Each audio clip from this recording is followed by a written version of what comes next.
स्वस्ति नः पूषा विश्ववेदाः स्वस्ति नस्तार्क्ष्यो अरिष्टनेमिः स्वस्ति नो बृहस्पतिर्दधातु ॐ पयः पृथिव्यां पय ओखदिखुपयो दिव्यान्तरिक्षे पयोदाः वयस्वदिः प्रदिशः सन्तु मह्यम् ॐ विष्णौरराटमसि विष्णोः स्वप्नयस्तो विष्णोः शौरसि विष्णुध्रुवोऽसि वैष्णवमसि विष्णुवेत्वा ॐ अग्निर्देवता वातो देवता सूर्यो देवता चन्द्रमा देवता वसवो देवता रुद्रा देवता आदित्या देवता मरुतो देवता विश्वे देवा देवता बृहस्पतिर्देवतेन्द्रो देवता वरुणो देवता ॐ द्यौः शान्तिरन्तरिक्षगुं शान्तिः पृथिवी शान्तिरापः शान्तिरौषधयः शान्तिः वनस्पतयः शान्तिर्विश्वे देवाः शान्ति ब्रह्म शान्तिः सर्वगुं शान्तिः शान्तिरेव शान्तिः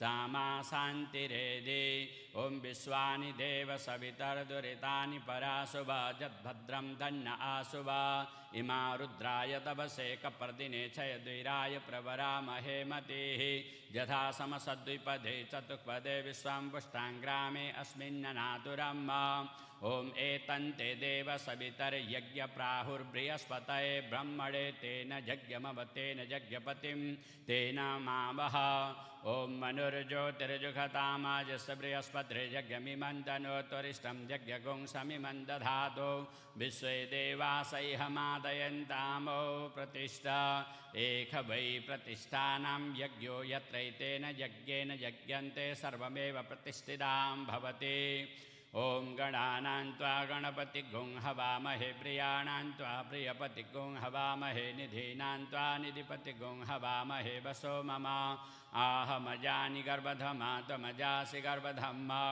ॐ नमो गणेभ्यो गणपतिभ्यस्तभो नमो नमो व्रातेभ्यो व्रातपतिभ्यस्तभो नमो नमो गृह्सेभ्यो गृह्सपतिभ्यस्तभो नमो नमो विरूपेभ्यो विश्वरूपेभ्यस्तभो नमः ॐ सुमुखश्चैकगन्धश्च कपिलो गजकर्णक लम्बोदरस्य विकटो विघ्ननाशो विनायक धूम्रकेतुर्गणाध्यक्षो भालचन्द्रो गजानन द्वादशैतानि नामानि यभटे शृणुयादपि विद्यारम्भे विवाहे च प्रवेशे निर्गमे तथा सङ्ग्रामे सङ्कटेश्चैव विघ्नस्तस्य न जायते शुक्लाम्बरधरं देवं शशिवर्णं चतुर्भुजं प्रसन्नवदनध्याये सर्वविघ्नोपशान्तये श्रीमन्महागणाधिपतये नमः ॐ लक्ष्मीनारायणाभ्यं नमः ॐ उमामहेश्वराभ्यं नमः ॐ बाणीरनिगर्भाभ्यं नमः ॐ सचिपुरन्दराभ्यं नमः ॐ मातापितृचरणकमलेभ्यो नमः ॐ इष्टदेवताभ्यो नमः ॐ कुलदेवताभ्यो नमः ॐ ग्रामदेवताभ्यो नमः ॐ स्थानदेवताभ्यो नमः ॐ वास्तुदेवताभ्यो नमः ॐ सर्वेभ्यो देवेभ्यो नमः ॐ सर्वाभ्यो देवीभ्यो नमः सिद्धिबुद्धिसहिताय श्रीमन्महागणाधिपतये नमः इति स्वस्ति वचनम् ॐ गणपतये नमः प्रथम गणपतिपूजनं ध्यानं गजाननं भूतगणादिसेवितं कपीठजम्बो फलचारुभक्षणम् उमासुतं शोकविनाशकारकं नमामि विघ्नेश्वरपादपङ्कजं नमो देव्यै महादेव्यै शिवाय सततं नमः नमो प्रकृतिभद्राय नियतामृतां स्वदां भगवते श्रीगौरीगणेशाय नमः ध्यानार्थे पुष्पाणि समर्पयामि आवाहयामि स्थापयामि आसनं समर्पयामि ओं पादरूपाद्यं समर्पयामि अस्तुवर्ग्यं समर्पयामि मुखे आचमनीयं जलं समर्पयामि सर्वाङ्गे स्नानं जलं समर्पयामि भगवते श्रीगणपतये नमः मिलितोपचार पंचामृत स्नानं ॐ पञ्चनद्यः सरस्वतीमपि यन्ति सस्रोतसः सरस्वती तु पञ्चदा स्वदेशे भवत्सरित पञ्चामृतमया नीतं पयोदधिघृतं मधु शर्करा च समायुक्तं स्नानार्थं प्रतिगृह्यतां भगवते श्रीगणपतये नमः शुद्धोदकस्नानं शुद्धबालः सर्वशुद्धबालमणिबालस्तस्मिन् शेताः शेताक्षोरुणस्ते रुद्राय वस्पतये कर्णाज्यामवलिप्ता रौद्रनमोरूपाः पार्जन्यः गंगे चमने चैव गोदावरी सरस्वती नर्मदा सिंधु कावेरी स्नानार्थं प्रतिगृह्यतां भगवते श्रीगंगणपतये नमः। सुगंधिं तैलं त्र्यंबकं यजामहे सुगंधिं पुष्टिवर्धनम् उर्वारुकमिव वन्दनान् मृत्योर्मुक्षीयमामृतात्। त्र्यंबकं यजामहे सुगंधिं प्रतिवेदनम् उर्वारुकमिव वन्दनान् मृत्योर्मुक्षीयमामृतात्। सुगंधिं तैलानि समर्पयामि चन्दनानुलेपनम्। ओम त्वां गन्धर्वाखनस्तामिन्द्रस्ताव्रियस्पतेः त्वामोखदे सोमराज विद्वान्यक्ष्मादमुच्यत। श्रीखण्डं चन्दनं दिव्यं गन्धाढ्यं सुमनोहरं विलेपनं श्राश्रेष्ठां चन्दनं प्रतिगृह्यतां। दुर्वाङ्कुरान् समर्पयामि बिल्मपत्राणि समर्पयामि। नमो बिल्मिने च कवचिने च नमो वर्मिणे च वरुथिने च नमः। श्रुताय च श्रुतसेनाय च नमो दुन्दुभ्याय च नन्याय च। नाममन्त्रेण पुष्पार्चनम्। ओम सुमुखाय नमः। ओम एकदन्ताय नमः। ओम कपिलाय नमः। ओम गजकर्णकाय नमः। ओम लंबोदराय नमः। ओम विकटाय नमः। ओम विघ्ननाशाय नमः। ओम विनायकाय नमः। ओम धूम्रकेतवे नमः। ओम गणाध्यक्षाय नमः। ओम भालचंद्राय नमः। ओम गजाननाय नमः। ओम वक्रतुंडाय नमः। ओम शूर्पकर्णाय नमः। ओम हेरंबाय नमः। ओम स्कंदपूर्वजाय नमः। ओम गंगणपतये नमः। भगवते श्री गंगणपतये नमः। धूपमाघ्रापयामि। ओम धूरसि धुर्वधुर्वन्तं धुर्वतं ज्योत्स्मान् धुर्वतितं धुर्वजं वयं धुर्वामः। देवानाम शिवनितमं गुंसस्नितमं बप्रितमं जुष्टतमं देवहूतमं धूपमाघ्रापयामि। प्रत्यक्षदीपं सन्दर्शयामि। चन्द्रमा मनसो जातक्षजोः सूर्यजायत स्रोत्राद्वायुश्च प्राणस्तमुखादग्निरजायत। धूपमाघ्रापयामि प्रत्यक्षदीपं सन्दर्शयामि। नैवेद्यं निवेदयामि। नैवेद्यं निवेदयामि। प्रसादम् ओम नाभ्यासिदन्तरिक्षगुंसिष्णुर्द्योः समवर्तत पद्याम्भो मृदिसहस्रोत्रा तथा लोकाम् अकल्पयन्न। अन्नपतेन नो देहनमीमस सुक्मिणः प्रपदातारदारिहम् उर्जन्नो देहि द्विपदे चतुष्पदे। नैवेद्यं निवेदयामि। श्रीफलं समर्पयामि। जाहफलिनिर्जाफला पुष्पजास्तपुष्पिणी बृहस्पति प्रसुतास्तानुमुञ्चन्त गुंहसः। ऋतुफलानि समर्पयामि। पुंगिफलं समर्पयामि। यत्पुरुषेण विखादेवाजनमतन्वतपसन्तोषासिराजङ्ग्रेक्मैद्मः शरद्ववेः। आचमनीं जलं समर्पयामि। प्राणाय स्वापनाय स्वाव्यानाय स्वोदनाय स्वसमनाय स्वाहा। मध्यमध्यपानीम् आचमनीं जलं समर्पयामि। द्रव्यदक्षिणां समर्पयामि। हिरण्यगर्भः समवर्तताग्रे भूतसजातः पतिरेकासीद सदाधारप्रतिविद्यां ते मां कस्मै देवाय विखाविदेमः। द्रव्यदक्षिणां समर्पयामि। गंगणपतये नमः। कर्पूरार्तिक्यं समर्पयामि। कर्पूरगौरं करुणावतारं संसारसारं भुजगेन्द्रहारं सदा वसन्तं हृदयारविन्दे भवां भवानी सहितं नमामि। कर्पूरार्तिक्यं समर्पयामि।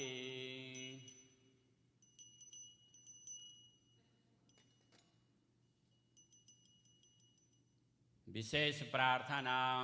ओम भद्रं कर्णेभिः शृणुयाम देवा भद्रं पश्येमाशविर्यजत्राः स्थिरैरङ्गैतुष्टुवागुंसस्तनूभिर्भसेमहि देवहितं जदायुः। ओम नमस्ते गणपतये त्वमेव प्रत्यक्षं तत्त्वमसि। त्वमेव केवलं कर्तासि। त्वमेव केवलं धर्तासि। त्वमेव केवलं हर्तासि। त्वमेव सर्वं खल्विदं ब्रह्मासि। त्वं साक्षादात्मासि नित्यं ऋतं वच्मि सत्यं वच्मि। अव त्वं माम् अववक्तारम् अवश्रोतारम् अवदातारम् अवधातारम् अवानुजानवशिष्याम् अवपश्चातात् अवपुरस्तात् अवोत्तरातात् अवदक्षिणातात् अवचोर्धातात् अवाधरातात् सर्वतो मां पाहि पाहि समन्तात्। त्वं वाङ्मयस्त्वं चिन्मयः त्वमानन्दमयस्त्वं ब्रह्ममयः त्वं सच्चिदानन्ददित्योऽसि त्वं प्रत्यक्षं ब्रह्मासि त्वं ज्ञानमयो विज्ञानमयोऽसि सर्वं जगदिदं तत्त्वजायते सर्वं जगदिदं तत्तिष्ठति सर्वं जगदिदं त्वयि प्रत्येते त्वं सर्वं जगदिदं त्वयि प्रत्येते त्वं भूमिरापो नलो निलो नमः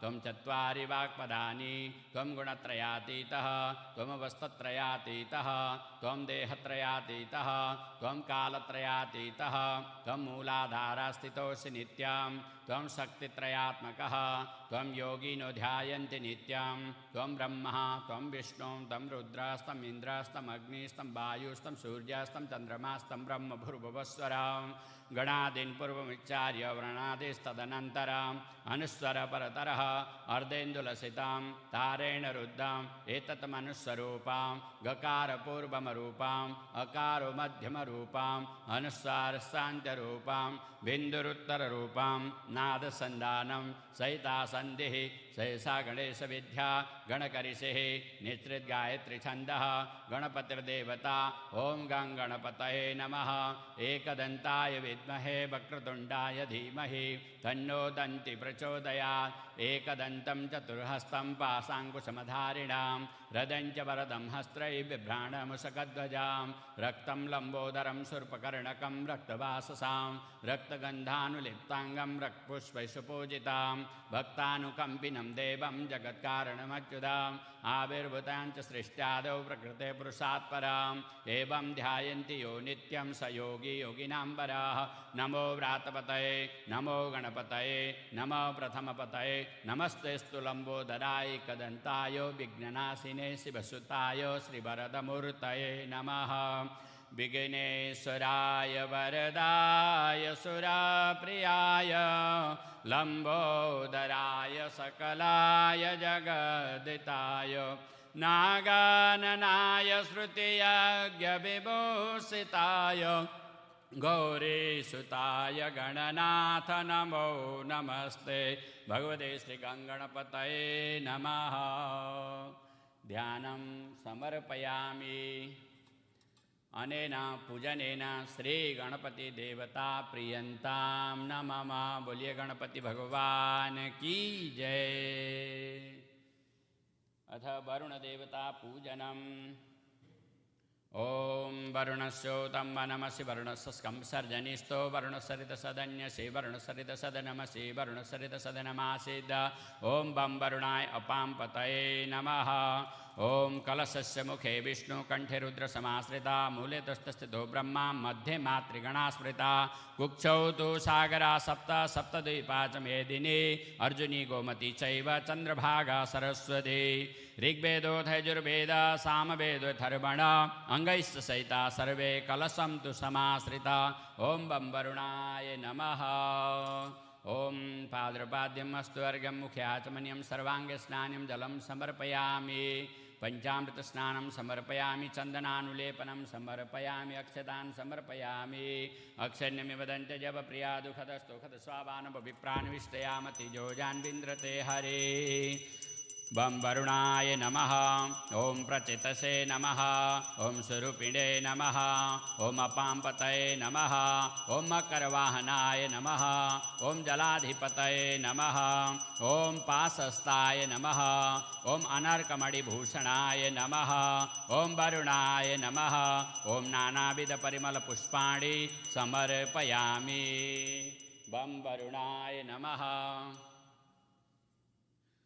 ओम चंद्रमा मनसो जातचोः सूर्यो अजायत श्रोत्राद्वायुश्च प्राणस्य मुखादग्निरजायत ओम धूरस्य धुर्वधुर्वंचं धुर्वतं ज्योत्स्मान् धुर्वतितं धुर्वजं वयं धुर्वामः देवानामस्य वनितमघुंसस्नितमां पप्रितमां जुष्टतमां देवहूतमां मधुपमाग्रपयामि प्रत्यक्षदीपं सन्दर्शयामि भगवते बं वरुणाय अपां पतये नमः धूपमाग्रपयामि प्रत्यक्षदीपं सन्दर्शयामि नैवेद्यं निवेदयामि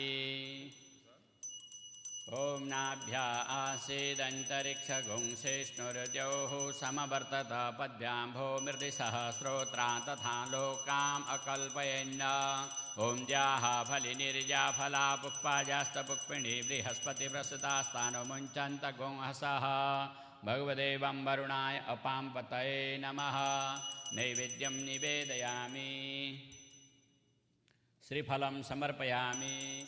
मुक्षुद्यार्ताम्बूलानि समर्पयामि।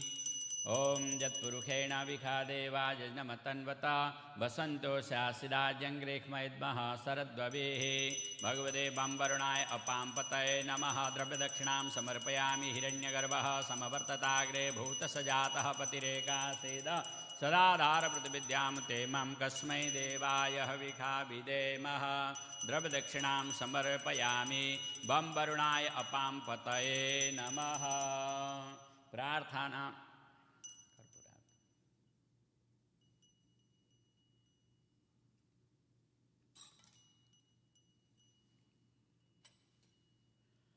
ॐ कर्पूरगौरां करुणावतारां संसारसारां भुजगेन्द्रहारं सदा वसन्तां हृदयारविन्दे भवां भवानी सहितं नमामि। कर्पूरार्तिकं समर्पयामि। भगवते बम्बरुणाय नमः। ॐ देवदानवसंवादे मध्यमाने महोदधौ उत्पन्नोऽसि तदा कुम्भविधृतो विष्णुना स्वयं। त्वत्त्वये सर्वतीर्थानि देवा सर्वे त्वयि स्थिता। त्वयि तिष्ठन्ति भूतानि त्वयि प्राणप्रतिष्ठिता। शिव स्वयं त्वमेवासि विष्णुस्त्वं च प्रजापति। आदित्या वसवो रुद्रा विश्वे देवा सपैत्रिकाः। त्वयि तिष्ठन्ति सर्वेऽपि यत कामफलप्रदा। त्वत्प्रसादामिमं यज्ञं कर्तुमीहे जलोद्भव। सान्निध्यं कुरु मे देव प्रसन्नो भव सर्वदा। नमो नमस्ते स्फटिकाप्रभाय सुश्वेतहाराय सुमङ्गलाय सुपासहस्ताय जशासनाय जलादिनाथाय नमो नमस्ते। जलादिनाथाय नमो नमस्ते। बम्बरुणाय अपाम्पतये नमः। ॐ अनेन पूजनेन श्रीवरुणदेवता प्रियन्तां नमः। बोलिए वरुणदेव भगवान की जय। अभिषेकम जय हो।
पुष्पाणि समर्पयामि। समर्पयामि आसनानि स्थापयामि। सदाशिवाय नमः। समर्पयामि हस्तयोर्घ्यं समर्पयामि। मुखे आचमनीयं समर्पयामि। सर्वाङ्गे स्नानं समर्पयामि। सांब सदाशिवाय नमः। नमो भगवते रुद्राय। ॐ नमस्ते रुद्रमन्यव उतोत इषवे नमः। नमस्ते अस्तु धन्वने बाहुभ्याम् उत ते नमः। या त इषु शिवतमा शिवं बभूव ते धनुः। शिवा शरव्या या तवतया नो रुद्रमृदय। या ते रुद्रशिवा तनूर्घोरा पापकाशिनी। तया नस्तनुवाशन्तमया गिरिशन्ताभिचाकशीः यामिषुं गिरिशन्तहस्तैर्बिभर्षस्तवे शिवां गिरित्रतां कुरु माहि गुंसीः पुरुषं जगतं शिवेन वचसा त्वा गिरिशा चावधामसि यथा नः सर्वमिज्जगदयक्ष्मगुं सुमना असतम् अध्यभोजदधिवक्तां प्रथमो देव्योऽभिषक अहीगस्य सर्वा आञ्चम्बयन् सर्वा आचयातु धान्यः अरुण उत बभ्रूसु मङ्गलः ये चेमागुं रुद्र अभितो दुक्षुस्त्रिताः सहस्रशो वैशागुं हेद ईमहे असौव्यो वसर्पति नीलग्रीवो विलोहितः उतैनं गोपा अदृशन्नदृशन्नुदहार्यः उतैनं विश्वाभूतानि सदृष्टो मृदयातिनः नमो अस्तु नीलग्रीवाय सहस्राक्षाय मीढुषे अथो ये अस्य सत्त्वानोऽहं तेभ्यो करणन्नमः परमञ्च धन्वनस्तमभयोराट्नियोर्ज्यां याश्च ते हस्त इषवः पराता भगवो वपाम् अवदत्यधनस्त्वगं सहस्राक्षसतेषुधे निशील्य शल्यानां मुखा शिवो नः सुमना भव विज्यं धनुः कपर्दिनो विशल्यो बाणवागुम् उत अणेशन्नस्येषव आभुरस्य निसङ्गतिः या ते हेतिर्मीढुष्टमहस्ते बभूवते धनुः तयास्मान् विश्वतस्त्वमयक्ष्मया परिभुज नमस्ते अस्त्वायुधाय नातथाय धृष्णवे उभाभ्यामुत ते नमो बाहुभ्यां तव धन्वने परिते धन्वनो हेतिरस्मा वृणक्तु विश्वतः अथो य इषुधिस्तवारे अस्मन्निधेहितं शम्भवे नमः ॐ नमस्ते अस्तु भगवन् विश्वेश्वराय महादेवाय त्रयम्बकाय त्रिपुरान्तकाय त्रिकालाग्निकालाय कालाग्निरुद्राय नीलकण्ठाय मृत्युञ्जयाय सर्वेश्वराय सदाशिवाय श्रीमन्महादेवाय नमः नमो हिरण्यवाहवे सेनान्ये दिशां च पतये नमो नमो वृक्षेभ्यो हरिकेशेभ्यः पशूनां पतये नमो नमस्तस्पिञ्जराय द्विषीमते पथीनां पतये नमो नमो बभ्रुषाय विव्याधिनेन्नानां पतये नमो नमो हरिकेशायोपवीतिने पुष्टानां पतये नमो नमो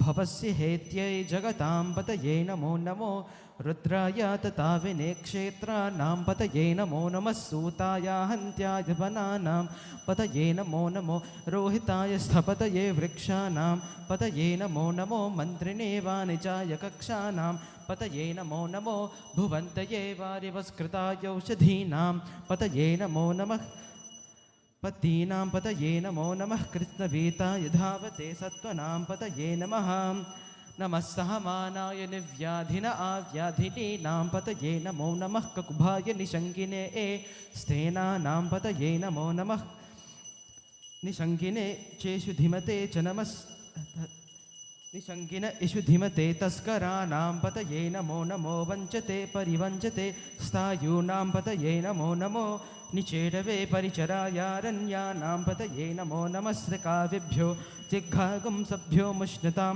पतये नमो नमो सिमद्भ्यो नक्तञ्चरभ्यः प्रकृन्तानां पतये नमो नम उष्णीशने गिरिचराय कुलुञ्चानां पतये नमो नमः इषिमद्भ्यो धन्वाभिभ्यश्च वो नमो नम आतन्वानेभ्यः प्रतिदधानेभ्यश्च वो नमो नम आयच्चभ्यो विसृजभ्यश्च वो नमो नमो नमोऽस्यभ्यो विद्युद्भ्यश्च वो नमो नमः आसीनेभ्यश्च यानेभ्यश्च वो नमो नमः स्वपद्भ्यो जाग्रद्भ्यश्च वो नमो नमस्तिष्ठद्भ्यो धावद्भ्यश्च वो नमो नमः सभाभ्यः सभापतिभ्यश्च वो नमो नमो अश्वेभ्यो स्वपतिभ्यश्च वो नमः नम आव्याधिनेभ्यो विविध्यन्तेभ्यश्च वो नमो नमः गुणाभ्यस्त्रगुंहतेभ्यश्च वो नमो नमो घृत्सेभ्यो घृत्सपतिभ्यश्च वो नमो नमो व्रातेभ्यो व्रातपतिभ्यश्च वो नमो नमो गणेभ्यो गणपतिभ्यश्च वो नमो नमो विरूपेभ्यो विश्वरूपेभ्यश्च वो नमो नमो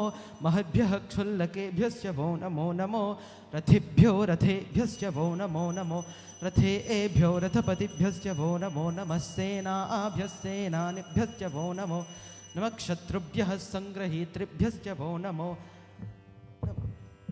नमस्तक्षभ्यो रथकारेभ्यश्च वो नमो नमः कुलालेभ्यः कर्मारेभ्यश्च वो नमो नमः पुञ्चेष्टेभ्यो निषादेभ्यश्च वो नमो नम इषुकृभ्यो धन्वकृभ्यश्च वो नमो नमो मृगयुभ्यः श्वनेभ्यश्च वो नमो नमः स्वभ्यस्वपतिभ्यश्च वो नमः नमो भवाय च रुद्राय च नमः सर्वाय च पशुपतये च नमो नीलग्रीवाय च शितिकण्ठाय च नमः कपर्दिने च युक्तकेशाय च नमः सहस्राक्षाय च शतधन्वने च नमो गिरिशाय च शिपिविष्टाय च नमो मीढुष्टमाय चेषुमते च नमो ओ ह्रस्वाय च वामनाय च नमो बृहते च वर्षीयसे च नमो विद्धाय च संवृध्वने च नमो अग्र्याय च प्रथमाय च नमः आशवे चाजिराय च नमः शीघ्रियाय च शीभ्याय च नमः ऊर्म्याय चापस्वन्याय च नमः स्रोतस्याय च द्वीप्याय च नमो ओ ज्येष्ठाय च कनिष्ठाय च नमः पूर्वजाय चापरजाय च नमो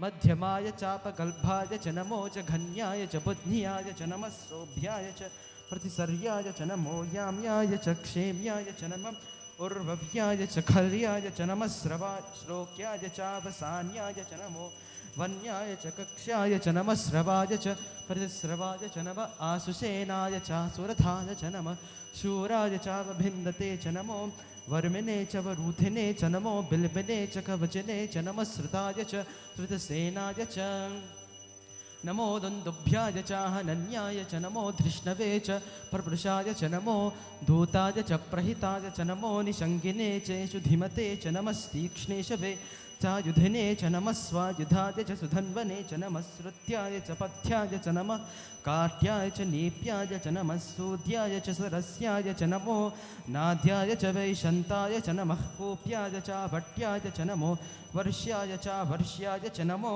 मेघ्याय च विद्युत्याय च नमः इध्रियाय च तप्याय च नमो वात्याय च रेश्म्याय च नमो वास्तव्याय च वास्तुपाय च नमः सोमाय च रुद्राय च नमस्ताम्राय च अरुणाय च नमः शङ्गाय च पशुपतये च नमः उग्राय च भीमाय च नमो अग्रे वधाय च दूरे वधाय च नमो हन्त्रे च हनीयसे च नमो वृक्षेभ्यो हरिकेशेभ्यो नमस्ताराय नमः शम्भवे च मयोभवे च नमः शङ्कराय च मयस्कराय च नमः शिवाय च शिवतराय च नमस्तीर्थ्याय च कूल्याय च नमः पार्याय च वार्याय च नमः प्रतरणाय चोत्तरणाय च नमः आतार्याय च लाद्याय च नमः शस्प्याय च फेन्याय च नमस्य कत्याय च प्रवार्याय च नमः हिरण्याय च प्रपथ्याय च नमः किगुंशिलाय च क्षयनाय च नमः कपर्दिने च पुलस्तये च नमो गोष्ठ्याय च गृह्याय च नमस्तल्प्याय च गेह्याय च नमः काट्याय च गह्वरेष्ठाय च नमो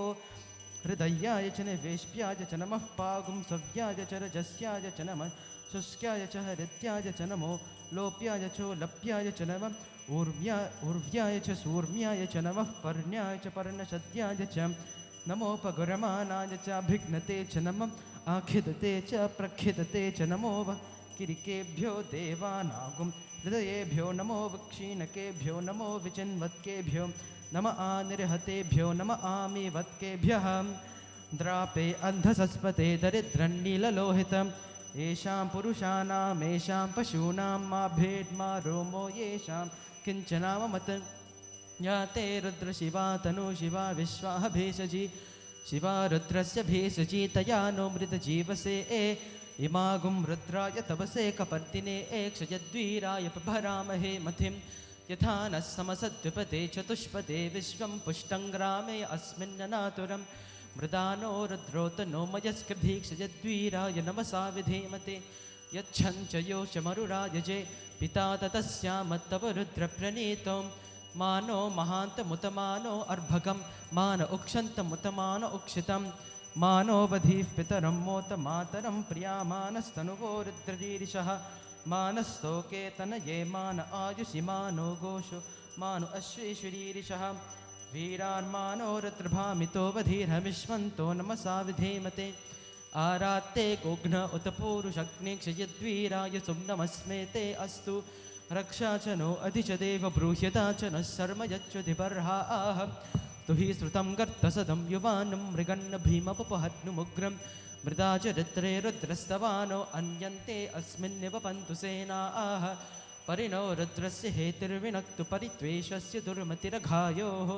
अवस्थिरामगवभ्यस्तनुष्वमीढ्वस्तोकायतनयाय मृदय मीढुष्टमशिवतमा शिवो न सुमना भव परमे वृक्ष आयुधन्निधाय कृत्तिं वसान आचर पिनाकं बिभ्रदागहि विकिरितविलोहित नमस्ते अस्तु भगवः यास्ते सहस्रगं हेतयोन्यमस्मिन्निव बन्धुताः सहस्राणि सहस्रदा बाहुवोस्तपहेतयः तासामीशानो भगवः पराचीना मुखाकृधि सहस्राणि सहस्रशो ये रुद्र अधिभूम्यां तेषागुं सहस्रयोजने वधन्वानि तन्मसि अस्मिन् महत्यर्णवे एन्तरिक्षे भवा अधि नीलग्रीवाशितिकण्ठाः सर्वा अधः क्षमाचराः नीलग्रीवाशितिकण्ठाधिपगुं रुद्रा उपसृताः ये वृक्षेषु सस्पिञ्जरा नीलग्रीवा विलोहिताः ये भूतानामधिपतयो विशिखासः कपर्दिनः ये अन्येषु विविध्यन्ति पात्रेषु विपतो जनान्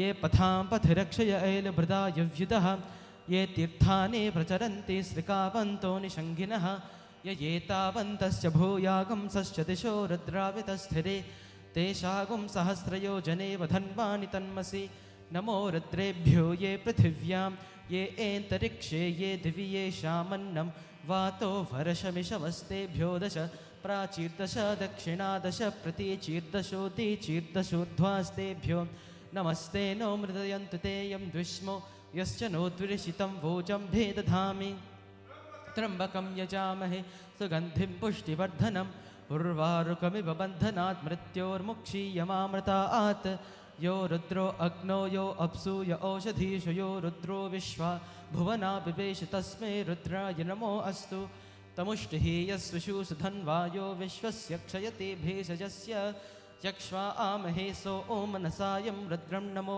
ओभिर्देवमसुरं दुवस्य अयं मे हस्तो भगवान् अयं मे भगवत्तरः अयं मे विश्वभे एषजो यगं शिवाभिमर्शनः ये ते सहस्रमयुतं पाशा मृत्योर्मर्त्याय हन्तवे तान् यज्ञस्य मायया सर्वान् वयजामहे मृत्यवे स्वाहा ॐ नमो भगवते रुद्राय विष्णवे मृत्युर्मे पाहि प्राणानां ग्रन्थिरसे रुद्रो मा विशान्तकः तेनान्नेना आप्यायस्व नमो रुद्राय विष्णवे मृत्युर्मे पाहि सदाशिवोम् ॐ शान्ति शान्ति शान्तिः हरिः ॐ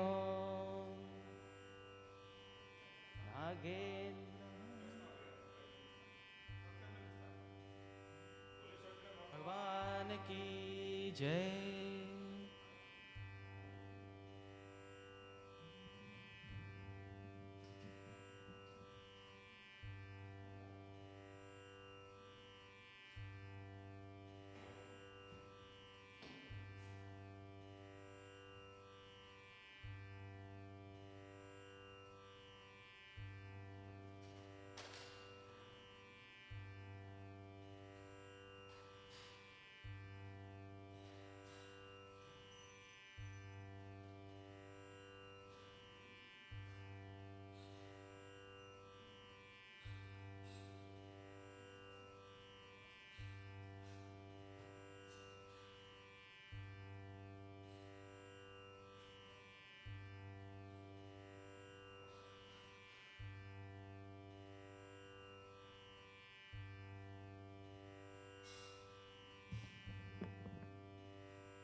बिभ्राणामनिलात्मिका शशिधरा दुर्गा त्रिनेत्रं भजे चामुण्डाय विच्चे ॐ आवाहयामि आसनं समर्पयामि नमः गुं पादयामि नमः मुखे आचमनीयं समर्पयामि पंचामृतमहास्नानं समर्पयामि पंचामृतमया नीतं पयोदधीकृतं मधु शर्करा समायुक्तं स्नानार्थं प्रतिगृह्यताम् समर्पयामि नमः गुं दुं दुर्गाय नमः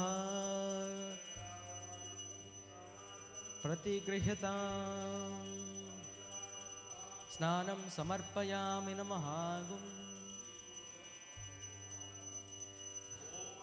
ह्रीं क्लीं चामुण्डाय विच्चे ॐ ऐं ह्रीं क्लीं चामुण्डाय विच्चे ॐ ऐं ह्रीं क्लीं चामुण्डाय विच्चे ॐ ऐं ह्रीं क्लीं चामुण्डाय विच्चे ॐ ऐं ह्रीं क्लीं चामुण्डाय विच्चे ॐ ऐं ह्रीं क्लीं चामुण्डाय विच्चे ॐ ऐं ह्रीं क्लीं चामुण्डाय विच्चे ॐ ऐं ह्रीं क्लीं चामुण्डाय विच्चे ॐ ऐं ह्रीं क्लीं चामुण्डाय विच्चे यवर्णा हरिणीं सुवर्णरजतस्रजा चन्द्रां हिरण्मयीं लक्ष्मीं जातवेदो महावह तां महावह जातवेदो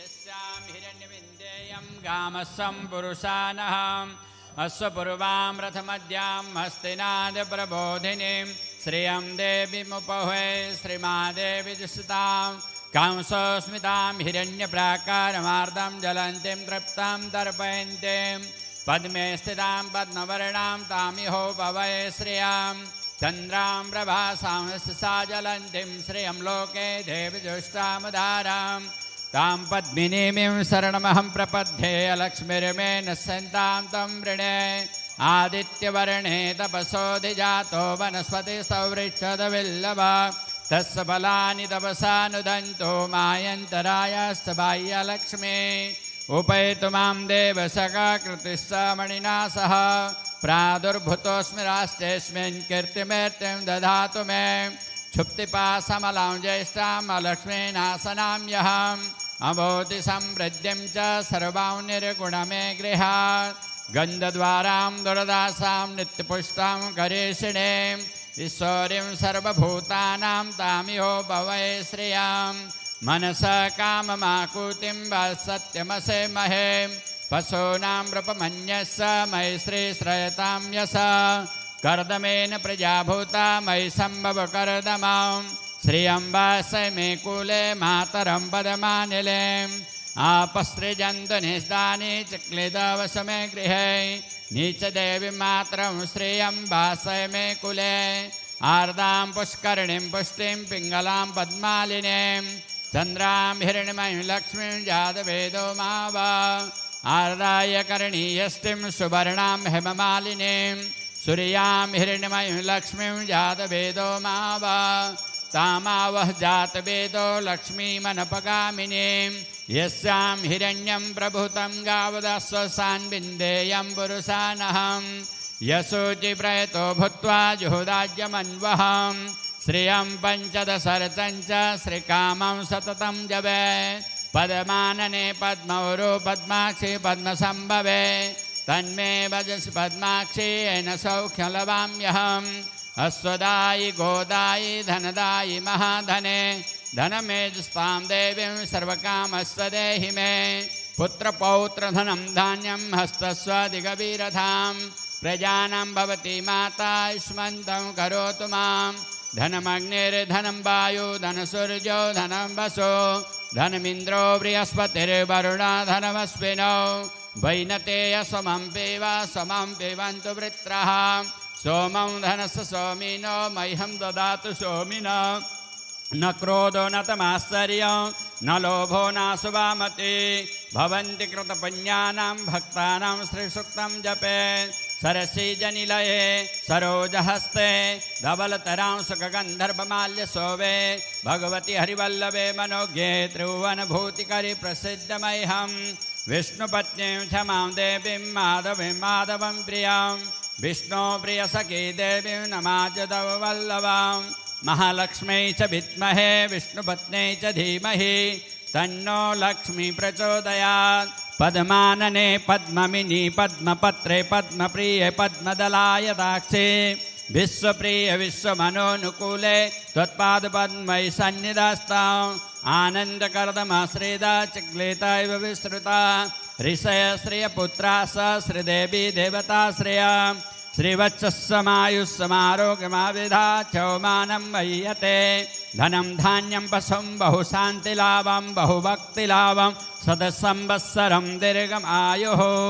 ऋणरोगादिदारिद्र्यपापच्युतमृत्तवा भयशोकमनस्तापा नश्यन्तो मम सर्वदा ततस्स विर्भो साक्षात् श्रीरमा भगवत्परा रञ्जयन्ति दिशकान्ता विद्युत्सौदामनी यथा ॐ श्री सदे लक्ष्मी सपत्न्या बहुरात्रे पार्श्वे नक्षत्राणि रूपमस्मिन्नो व्याप्तम् इष्टान्यखाण मयि खाण सर्वलोकं मयि खाण भगवत्यै श्रियै शरणेश्वर्यै श्रीदुर्गादेव्यै नमो नमः ॐ पञ्चनद्यः सरस्वतीमपि यन्ति सस्रोतसा सरस्वती तु पञ्चदा सोदेशे भवत्सरे पञ्चामृतमयानीतं पयोदधिकृतं मधु शर्करा च समायुक्तं स्नानार्थं प्रतिगृह्यतां भगवत्यै श्रियै दुर्गादेव्यै नमः। जय हो।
Namaschandikaya.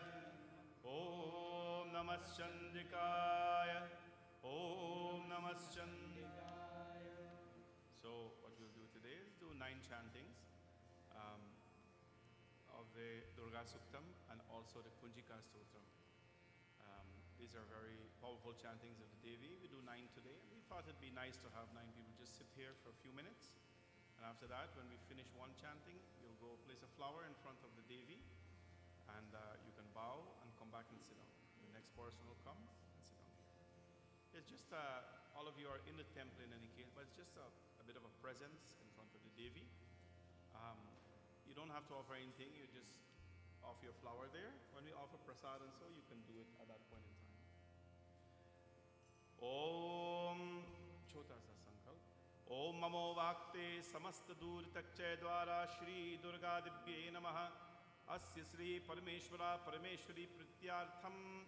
Asya Sri Ajman Jatam Nam Kamal Nam Dheyasya Sapparivar Nam Dheyasya Iti Sri Durga Dibye Nama Kunjika Stotram Durga Suktam Namaha.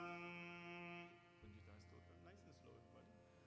Om Shruno Devi Prabhakshami Kunjika Stotram Uttamam Yena Mantra Prabhavena Chandi Japa Shubho Bhavet Na Kavacham Nargala Stotram Kilakam Narahasyakam न सुक्तम न्यापि ध्यानं च न न्यासो न च प्रार्थनाम् कुंजिका पात मात्रेण दुर्गा पात फलं लभेत् अति गुह्यतरं देवी देवानामपि दुर्लभम् गोपनीयं प्रयत्नेन स्वयो निर्वपार्वतीं मारणं मोहनं वश्य स्तम्भनोच्चाटनादिकं पातमात्रेण संसिद्धयेत् कुंजिका स्तोत्रमुत्तमम् अथ मन्त्रः ॐ ऐं ह्रीं क्लीं चामुण्डायै विच्चे ॐ ग्लौं हूं क्लीं जुं सः ज्वाले ज्वाले ज्वल ज्वल प्रज्वल प्रज्वल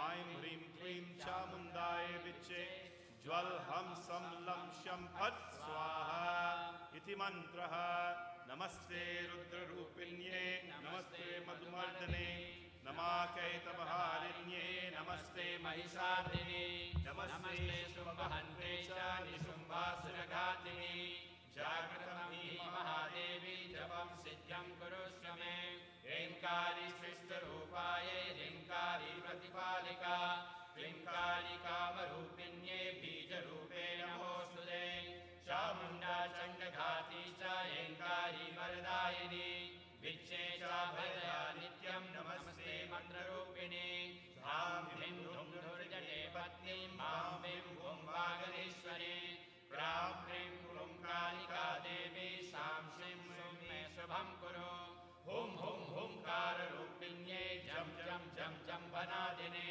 ब्रां ह्रीं भ्रूं भैरवी भद्रे भवान्ये ते नमो नमः ॐ अं कं शं तं तं पं यं शं विं दुं ऐं विं हं शं द्विजग्रं द्विजग्रं त्रोटय त्रोटय दीप्तं कुरु कुरु स्वाहा पां वीं पुं पार्वती पूर्वा खां खीं पुं केचरी तथा सां सीं सुं सप्तसती देव्या मन्त्रसिद्ध्यं कुरुष्व मे इदं तु कुञ्जिका स्तोत्रं मन्त्रजागर्ति हेतवे अभक्तेनैव दातव्यं गोपितं रक्ष पार्वती यस्तु कुञ्जिकया देवी हीनां सप्तसतीं पठेत् न तस्य जायते सिद्धेररण्ये रोदनं यथा इति श्रीरुद्रयामने गौरीतन्त्रे शिवपार्वती संवादे कुञ्जिका स्तोत्रं सम्पूर्णम् ॐ जातवेदसे सुनवामा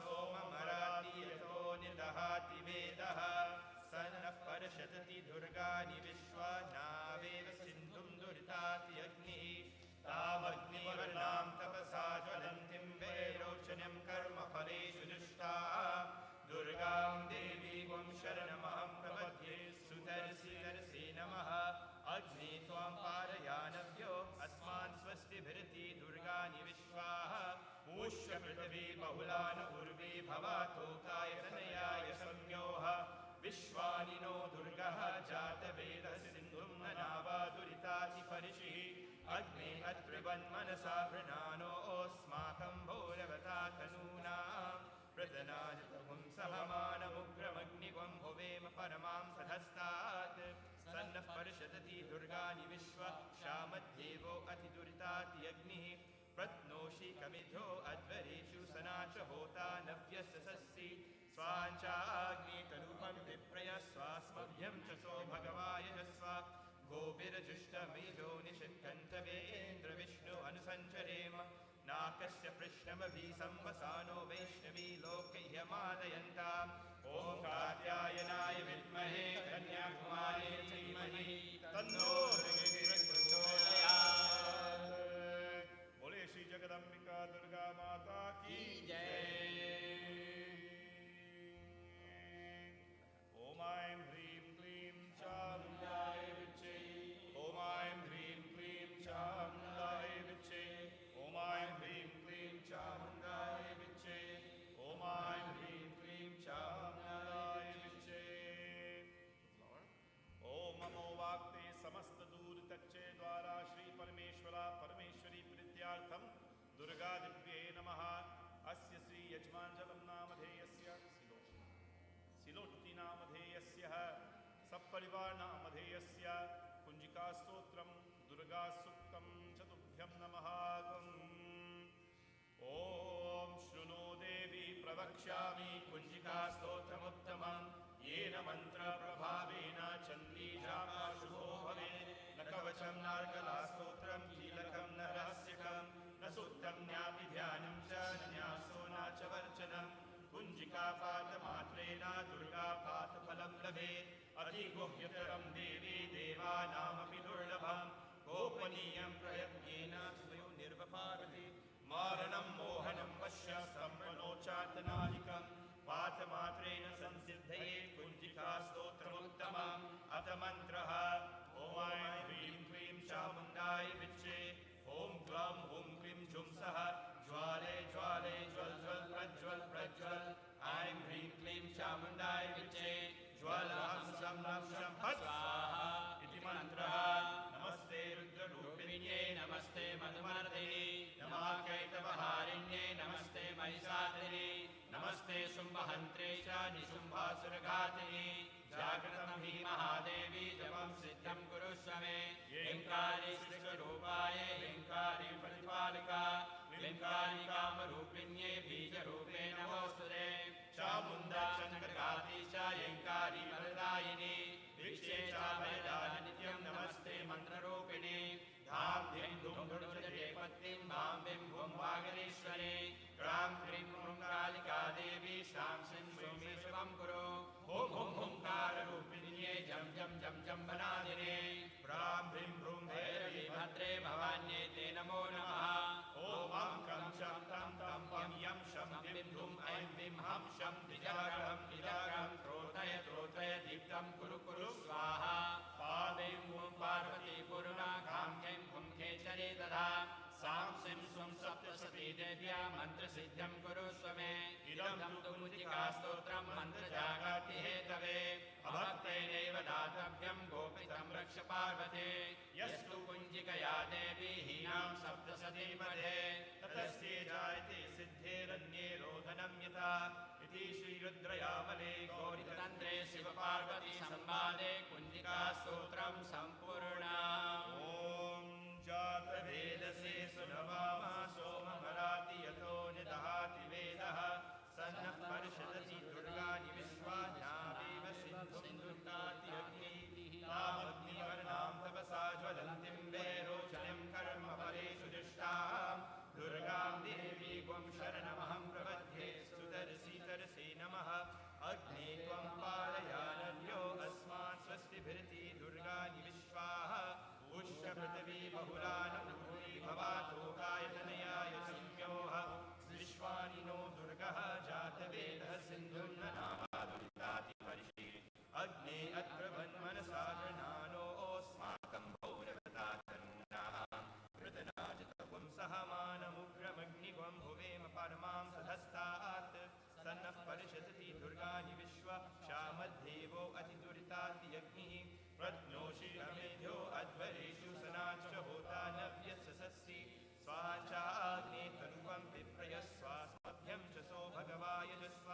गोभिर्जुष्टमीशो निषित्कन्तवेन्द्र विष्णु अनुसञ्चरेम नाकस्य पृष्ठमभि संवसानो वैष्णवी लोकयमादयन्ता ॐ कात्यायनाय विद्महे कन्याकुमारी धीमहि तन्नो दुर्गे प्रचोदयात्। बोलो दुर्गा माता की जय। ॐ ऐं ह्रीं क्लीं चामुण्डाय विच्चे ॐ ऐं ह्रीं क्लीं चामुण्डाय विच्चे ॐ ऐं ह्रीं क्लीं चामुण्डाय विच्चे ॐ ऐं ह्रीं क्लीं चामुण्डाय विच्चे ॐ ऐं ह्रीं क्लीं चामुण्डाय ॐ विच्चे ऐं ह्रीं क्लीं चामुण्डाय विच्चे नमो वाक्ते समस्त दूरत्यक्त्य द्वारा श्री परमेश्वरा परमेश्वरी श्री जगदम्बिका दुर्गा दिव्ये नमः कुञ्जिका स्तोत्रम् अस्य श्री दुर्गा सूक्तं करिष्ये नमः यजमानजनं नामधेयस्य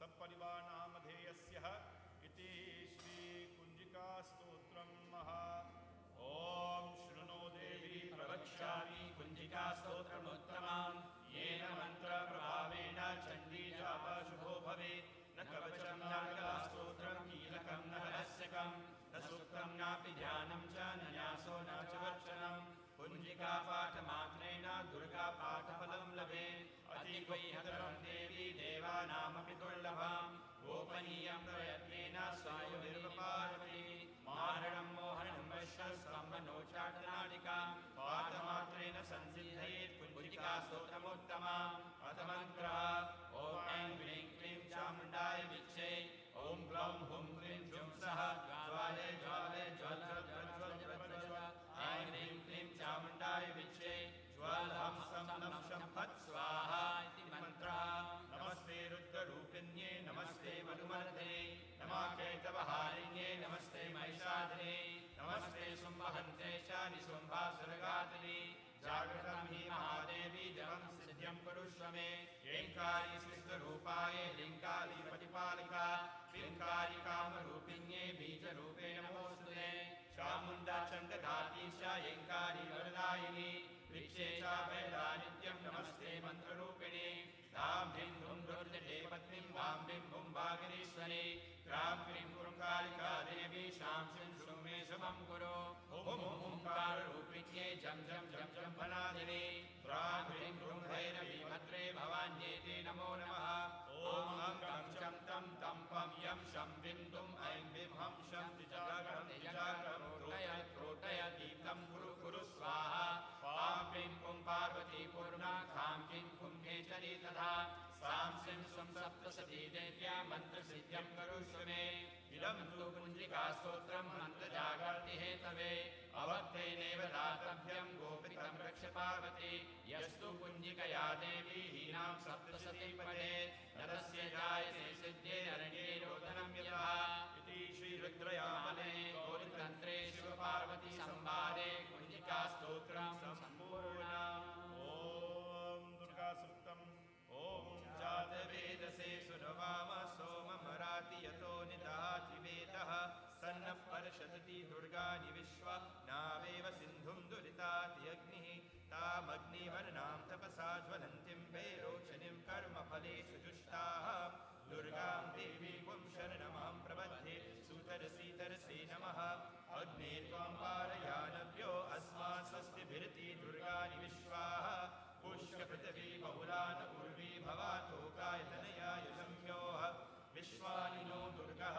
जातवेदः सिन्धुं न नावादुरिताति परिषिः अग्ने अत्रवन्मनसा गृणानोऽस्माकं भोरवता तनूनाम् प्रतलाजपुं सहमानमुग्रमग्निगं भुवेम परमां सधस्तात् स नः परशदति दुर्गानि विश्वक्षामद्देवो अतिदुरितात्यग्निः प्रत्नोषिकमेभ्यो अध्वरेषु सना च होता नभ्यस्तसस्ति स्वाचाग्ने तनुवं तिप्रयस्वास्मभ्यं च सो भगवायजस्वा गोभिर्जुष्टमयुजो निषित्कञ्चवेन्द्र विष्णु अनुसञ्चरेम नाकस्य पृष्ठमभि संवसानो वैष्णवी लोकयमादयन्ताम् ॐ कात्यायनाय विद्महे कन्याकुमार्यै धीमहि तन्नो दुर्गे प्रचोदयात्।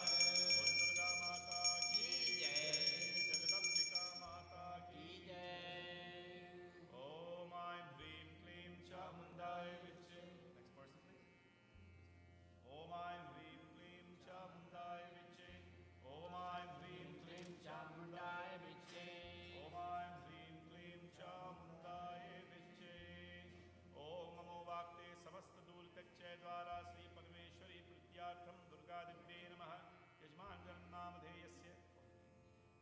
सपरिवारनामधेयस्य दुर्गादिव्ये नमः तस्य श्रीकुञ्जिकास्तोत्रं दुर्गासूक्तं च तुभ्यं नमः ॐ शृणो देवी प्रवक्ष्यामि कुञ्जिकास्तोत्रमुत्तमं येन मन्त्रप्रभावेन चण्डी जापशुभो भवेत् न वचनार्गास्तोत्रं कीलकं न रहस्यकं न सुखं नापि ध्यानं च न न्यासो न चार्चनं कुञ्जिकापाठमात्रेण दुर्गापाठफलं लभेत् अतिगुह्यतरं देवी देवानामपि दुर्लभं गोपनीयं प्रयत्नेन स्वायुर्देव पार्वती मारणं मोहनं वश्यं स्तम्भनाचाटनादिकं पाठमात्रेण सिद्धये कुञ्जिकास्तोत्रमुत्तमम् अथ मन्त्रः ॐ ऐं ह्रीं क्लीं चामुण्डाय विच्चे ॐ ग्लौं हुं क्लीं जुं सः ज्वालाय ज्वालाय ज्वाल ज्वाल प्रजल प्रजल ऐं ह्रीं क्लीं चामुण्डाय विच्चे ज्वाला हं सं लं छं फट् स्वाहा इति मन्त्रः नमस्ते रुद्ररूपिण्ये नमस्ते मधुमर्दिने नमः नमस्ते महिषाद्रिणे नमस्ते शुम्भहन्त्रे शादिशुम्भासुरगात्रिणे जागृतं हि महादेवी जपं सिद्ध्यं कुरुष्व मे ह्रींकारि सिद्धरूपाय ह्रींकारि प्रतिपालिका क्लींकारिकामरूपिण्ये बीजरूपे नमोऽस्तुते चामुण्डा चण्डघाती च ऐङ्कारी वरदायिनी विच्चे च वरदा नित्यं नमस्ते मन्त्ररूपिणी धां ध्रीं ध्रुं ध्रुजटे पत्नीं वां बिं बुं वागदीश्वरी क्रां क्रीं क्रूं कालिका देवी सां श्रीं श्रूं मे शुभं कुरु ॐ ओंकाररूपिण्ये जं जं जं जं वनादिने क्रां ह्रीं ह्रूं भैरवी भद्रे भवान्ये ते नमो नमः ॐ ऐं ह्रीं ॐ कं शं तं तं पं यं शं ह्रीं तुं ऐं ह्रीं हं शं धिजग्रं धिजग्रं त्रोटय त्रोटय धिक्लं कुरु कुरु स्वाहा वां ह्रीं पुं पार्वती पूर्वा कां ह्रीं पुं खेचरी तथा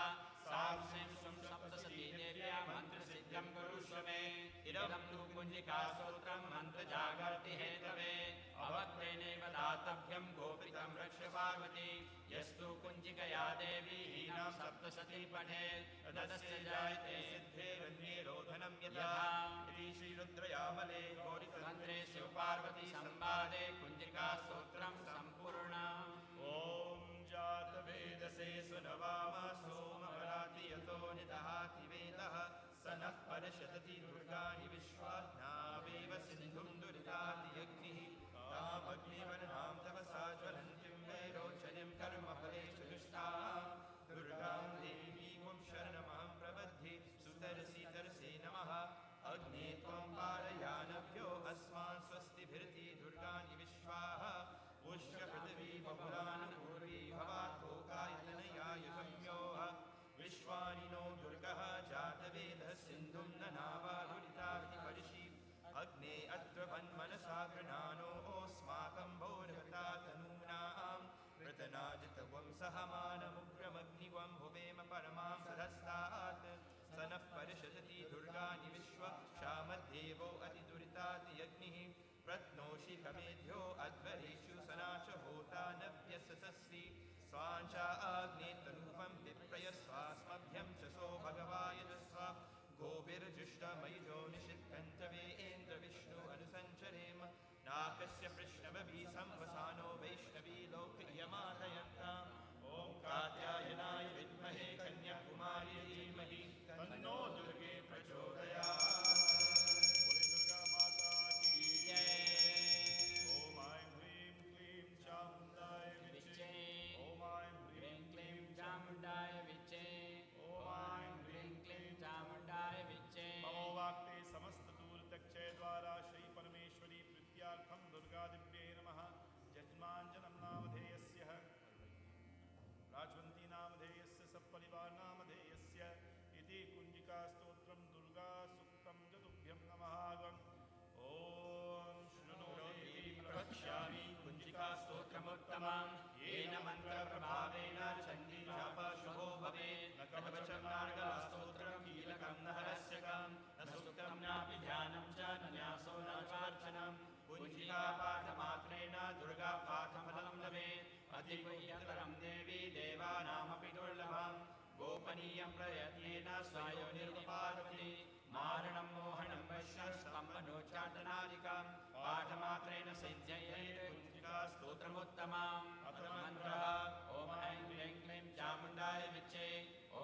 ग्लौं हुं क्लीं जुं सः ज्वालय ज्वालय ज्वल प्रज्वल प्रज्वल ऐं ह्रीं क्लीं चामुण्डाय विद्महे ज्वालां सं लं शं फट् स्वाहा इति मन्त्रः। नमस्ते रुद्ररूपिण्ये नमस्ते मधुमर्दिनि नमः केतवहारिण्ये नमस्ते महिषार्दिनि नमस्ते शुम्भहन्त्रेश निशुम्भासुरघातिनि जागृतं हि महादेवी जपं सिद्ध्यं कुरुष्व मे ह्रींकारी सृष्टिरूपाय ह्रींकारी प्रतिपालिका ह्रींकारी कामरूपिण्ये बीजरूपे नमोऽस्तुते चामुण्डा चन्द्रघाती च ह्रींकारी प्रदायिनी वृक्षे च भयदा नित्यं नमस्ते मन्त्ररूपिणी धां धिं धुं दुर्जटे पत्नीं भां क्लीं कुम्भाकरेश्वरी क्रां क्लीं कुरुं कालिका देवी शां शिं शुं मे शुभं कुरु हुं हुं हुंकाररूपिण्ये झं झं झं झं वनादिनी ह्रां ह्रीं भ्रूं भैरवी भद्रे भवान्येते नमो नमः ॐ खं चं तं तं पं यं शं विं दुं ऐं क्लीं हं शं दिजाग्रहं दिजाग्रहं त्रोटय त्रोटय दीप्तं कुरु कुरु स्वाहा पां क्लीं पुं पार्वती पुरुणा घां ह्रीं कुं केचरी तथा सां शिं सुं सप्तशती दिव्या मन्त्रसिद्ध्यं कुरुष्व मे इदं तु कुञ्जिकासूत्रं मन्त्रजागर्ति हेतवे भवद्देनेव दातव्यं गोपितं रक्ष पार्वती यस्तु कुञ्जिकया देवी हीनां सप्तशतीं पठे न तस्य जायते सिद्धे अरण्ये रोदनं यथा इति श्रीरुद्रयामले गौरीतन्त्रे शिवपार्वती संवादे कुञ्जिकास्तोत्रं सम्पूर्णम्। ॐ जातवेदसे सुनवाम सोमवराति यतो निदहाति वेदः स नः परिषदति दुर्गानि विश्वा नावेव सिन्धुं दुरिताति अग्निः तामग्निवर्णां तपसा ज्वलन्तीं वैरोचनीं कर्मफलेषु जुष्टां दुर्गां देवीं शरणमहं प्रपद्ये सुतर्षि नमः अग्ने त्वं पारयानभ्यो अस्मान् स्वस्तिभिरति दुर्गानि विश्वाः पुष्कपृथिवी बहुलान उर्वी भवातोकायतनया यशम्योः विश्वानि नो दुर्गः जातवेदः सिन्धुं ननावाधुरिताति परिषि अग्ने अत्र वन्मनसा गृणानो ओस्माकं भूरवता तनूनां पृतनाजितपुं सहमानमुग्रमग्निग्वं हुवेम परमां सधस्तात् स नः परिषदति दुर्गानि विश्वा श्यामद्देवो अतिदुरिताति अग्निः प्रत्नोषि कमेभ्यो अध्वरेषु सनाचहोता नव्यससि स्वाञ्चा आग्ने तनुवं विप्रयस्वास्मभ्यं च सौ भगवायजस्व गोपिर्जिष्टमयिजो निषत्कन्तवेन्द्र विष्णु अनुसञ्चरेम नाकस्य पृष्ठवभि संवसानो वैष्णवी लोके यमादयन्ताम् ॐ कात्यायनाय विद्महे कन्याकुमारी धीमहि तन्नो दुर्गे प्रचोदयात्। जगदम्बिका माता की जय। ॐ ऐं ह्रीं क्लीं चामुण्डाय विद्ये ॐ ऐं ह्रीं क्लीं चामुण्डाय विच्चे ॐ ऐं ह्रीं क्लीं चामुण्डाय विच्चे ॐ ऐं ह्रीं क्लीं चामुण्डाय विच्चे ॐ ऐं ह्रीं क्लीं चामुण्डाय विच्चे। नमो वाक्ते समस्त दूर तक्षय द्वारा श्री परमेश्वरी प्रीत्यार्थम जगदम्बिका दुर्गाये नमः। अस्य श्री यजमानजनं नामधेयस्य सपरिवार नामधेयस्य अस्य श्री महाजगदम्बिका प्रीत्यार्थम अस्य श्री जगदम्बिका माता कुञ्जिका स्तोत्रम दुर्गा सूक्तं संप्रदधे नमः। ॐ शृणु देवी प्रवक्ष्यामि कुञ्जिकास्तोत्रमुत्तमम् येन मन्त्रप्रभावेण चण्डीजापशुभो भवेत् न कवचं नार्गस्तोत्रं कीलकं न रहस्यकं न सूक्तं नापि ध्यानं च न न्यासो न च वाञ्छनं कुञ्जिकापाठमात्रेण दुर्गापाठफलं लभेत् अतिगुह्यतरं देवी देवानामपि दुर्लभम् गोपनीयं प्रयत्नेन स्वायोनिरिव पार्वती मारणं मोहनं वैश्यस्वं मनोच्चाटनादिकं पाठमात्रेण सिद्धये कुञ्जिकास्तोत्रमुत्तमम्। अथ मन्त्रः ॐ ऐं ह्रीं क्लीं चामुण्डाय विच्चे ॐ ग्लौं हुं क्लीं जुं सः ज्वालय ज्वालय ज्वल प्रजल प्रजल ऐं ह्रीं क्लीं चामुण्डाय विच्चे ज्वाल हं सं लं शं फट् स्वाहा इति मन्त्रः। नमस्ते रुद्ररूपिण्ये नमस्ते मधुमर्दिनि नमः कैटवहारिण्ये नमस्ते महिषार्दिनि नमस्ते शुम्भहन्त्रे च निशुम्भासुरघातिनि जागृतं हि महादेवी जपं सिद्धं कुरुष्व मे ह्रींकारी सृष्टिरूपाय ह्रींकारी प्रतिपालिका कामरूपिण्ये बीजरूपे नमोऽस्तुते चामुण्डा चण्डघातीशायङ्कारी वरदायिनी विच्चे चाभयदा नित्यं नमस्ते मन्त्ररूपिणी धाम धिं धुं दुर्जये पत्नीं भां भिं भुं वागरीश्वरी क्रां क्रीं क्रूं कालिका देवी शां श्रीं शुं मे शुभं कुरु हुं हुं हुंकाररूपिण्ये जं जं जं जं भनादिने ब्रां ह्रीं भ्रूं भैरवी भद्रे भवान्ये ते नमो नमः ॐ कं शं तं तं पं यं शं ह्रीं क्रूं ऐं ह्रीं हं शं दिजाग्रहं त्रोटय त्रोटय दीप्तं कुरु कुरु स्वाहा वां क्लीं कुं पार्वती पूर्वा कां क्लीं कुं केचरी तथा सां श्रीं सुं सप्तसती देव्या मन्त्रसिद्धिं कुरुष्व मे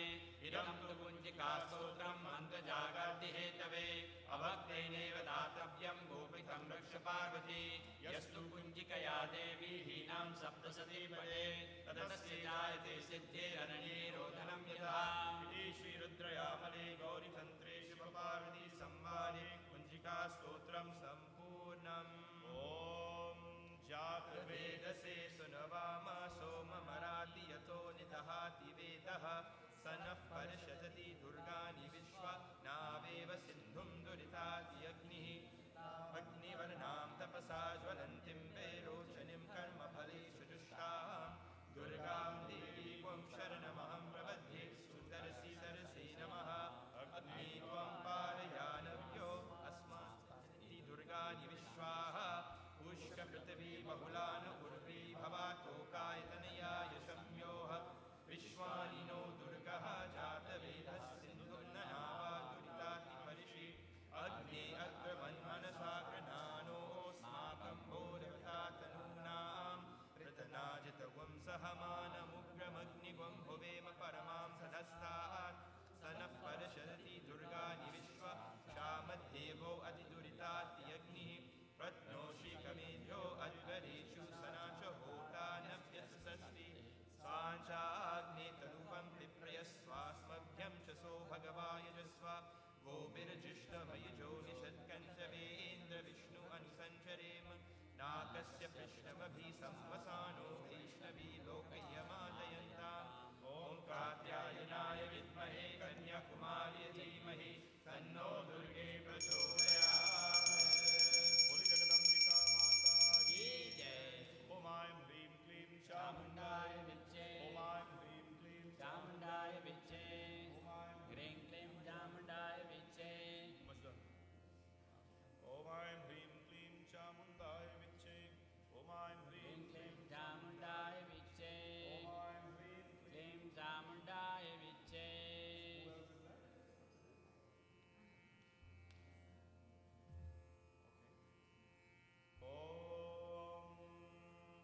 ममो वाक्ते समस्तदूरतक्षय द्वारा श्री परमेश्वरा परमेश्वरी प्रीत्यार्थं दुर्गादिव्यै नमः श्रीकुञ्जिकास्तोत्रम् अस्य श्री महादुर्गासूक्तं जजमाञ्जनं नामधेयस्य सपरिवार नामधेयस्य ॐ शृणु देवी प्रवक्ष्यामि कुञ्जिकास्तोत्रमुत्तमं येन मन्त्रप्रभावेन चण्डी जापशुभो भवेत् न कवचं नार्गलास्तोत्रं कीलकं न रहस्यकं न सूक्तं न ध्यानं च न न्यासो न चार्चनं कुञ्जिकापाठमात्रेण दुर्गापाठफलं लभेत् अधिगुह्यतरं देवी देवानामपि दुर्लभं गोपनीयं प्रयत्नेन स्वयो निर्वपारति माहणं मोहनं वश्यस्तम्भनं चातनादिकं पाठमात्रेण संसिद्धये कुञ्जिकास्तोत्रमुत्तमम् अतमन्त्रः ॐ ऐं ह्रीं क्लीं चामुण्डाय विच्चे ॐ ग्लौं हुं क्लीं जुं सः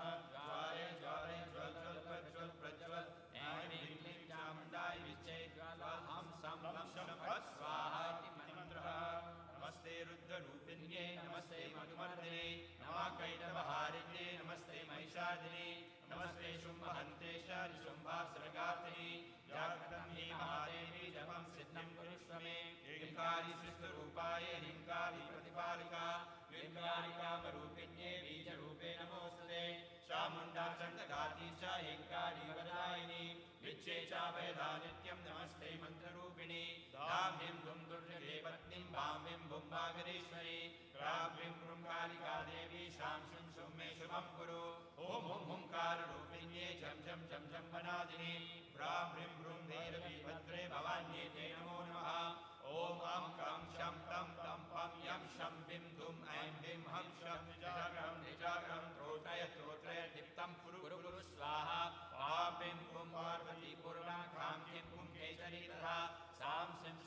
सप्तशती दिव्या मन्त्रसिद्धिं कुरुष्व मे इदं तु कुञ्जिकास्तोत्रं मन्त्रजागर्ति हेतवे अभक्तेनेव दातव्यं गोपितं रक्ष पार्वती यस्तु कुञ्जिकया देवी हीनां सप्तशतीं पते रजस्य जायते सिद्धे अरण्ये रोदनं यथा श्रीरुद्रयामले गौरीतन्त्रे शिवपार्वती संवादे कुञ्जिकास्तोत्रं सम्पूर्णम् वेदसे सुनवामा सोममराति यतो निदहाति वेदः स नः परिषदति दुर्गानि विश्वा नावेव सिन्धुं दुरिताति अग्निः तामग्निवर्णां तपसा ज्वलन्तीं वैरोचनीं कर्मफलेषु जुष्टां दुर्गां देवी त्वं शरणमहं प्रपद्ये सुतरसी नमः अग्ने त्वं पारयानव्यो अस्मात् स्वस्तिभिरति दुर्गानि विश्वाः पुष्कपृथिवी बहुलान उर्वी भवातोकायतनया यशम्योः विश्वानि नो दुर्गः जातवेदः सिन्धुं ननावादुरिताति परिषि अग्ने अत्वन्मनसा गृणानोऽस्माकं भोरवता तनूनां पृतनाजितवं सहमानमुग्रमग्निवं भुवेम परमां सहस्तात् स नः परषदति दुर्गानि विश्वा क्षामद्देवो अतिदुरिताति अग्निः प्रत्नोषि कमेभ्यो अध्वरेषु सनाच होता नव्यसस्ति स्वाञ्चाग्ने तनुवं पिप्रयस्वास्मभ्यं च सो भगवायुजस्व गोभिर्जुष्टमयुजो निषिद्गन्तवे इन्द्रविष्णु अनुसञ्चरेम नाकस्य पृष्णवभि संवसानो वैष्णवी लोक्यमादयन्तां कात्यायनाय विद्महे कन्याकुमारी धीमहि तन्नो दुर्गे प्रचोदयात्। दुर्गा माता की जय। ओम ऐं ह्रीं क्लीं चामुण्डाय विच्चे ओम ऐं ह्रीं क्लीं चामुण्डाय विच्चे ओम ऐं ह्रीं क्लीं चामुण्डाय विच्चे ओम ऐं ह्रीं क्लीं चामुण्डाय विच्चे ओम ऐं ह्रीं क्लीं चामुण्डाय विच्चे ओम ऐं ह्रीं क्लीं चामुण्डाय विच्चे। ओम नमो वाक्ते समस्त दूरितक्षय द्वारा परमेश्वरी प्रीत्यार्थं दुर्गादित्ये नमः। कुञ्जिका स्तोत्रं दुर्गा सूक्तं यशोदा नामधेयस्य अस्य श्री यजमानजन नामधेयस्य ओम शृणो देवी प्रवक्ष्यामि कुञ्जिका स्तोत्रमुत्तमं येन मन्त्रप्रभावेन चण्डी जापः शुभो भवेत् न कवचं नारगास्तोत्रं कीलकं न रहस्यकं न सूक्तं नापि ध्यानं च न न्यासो न च वर्जनं कुञ्जिकापाठमात्रेण दुर्गापाठफलं लभेत् अतिगुह्यतरं देवी देवानामपि दुर्लभं गोपनीयं प्रयत्नेन स्वयोनिर्पार्वती मारणमोहनं वशस्तम्भनोचार्दनादिकं पाठमात्रेण संसिद्धयेत् कुञ्जिकास्तोत्रमुत्तमं प्रथममन्त्रः ॐ ऐं ह्रीं क्लीं चामुण्डाय विच्चे ॐ ग्रां हुं क्लीं जुं सः ज्वाले ज्वाले ज्वल ज्वल प्रज्वल प्रज्वल ऐं ह्रीं क्लीं चामुण्डाय विच्चे ज्वल हं सं लं शं फट् स्वाहा इति मन्त्रः। नमस्ते रुद्ररूपिण्ये नमस्ते मधुमर्दिने नमः केतवहारिण्ये नमस्ते महिषार्दिने नमस्ते शुम्भहन्त्रे च निशुम्भासुरघातिनि जागृतं हि महादेवी जपं सिद्धिं कुरुष्व मे ह्रींकारी सृष्टरूपाय ह्रींकारी प्रतिपालिका ह्रींकारी कामरूपिण्ये बीजरूपे नमोऽस्तुते चामुण्डा चण्डघाती च ह्रींकारी वरदायिनी विच्चे चाभयदा नित्यं नमस्ते मन्त्ररूपिणी धां ह्रीं धुं दुर्जगे पत्नीं वां ह्रीं भूं वागरेश्वरी रां ह्रीं हुंकारिका देवी शां शिं शुं मे शुभं कुरु हुं हुंकाररूपिण्ये झं झं झं झं मनादिने रां ह्रीं भ्रूं भैरवी भद्रे भवान्येते नमो नमः।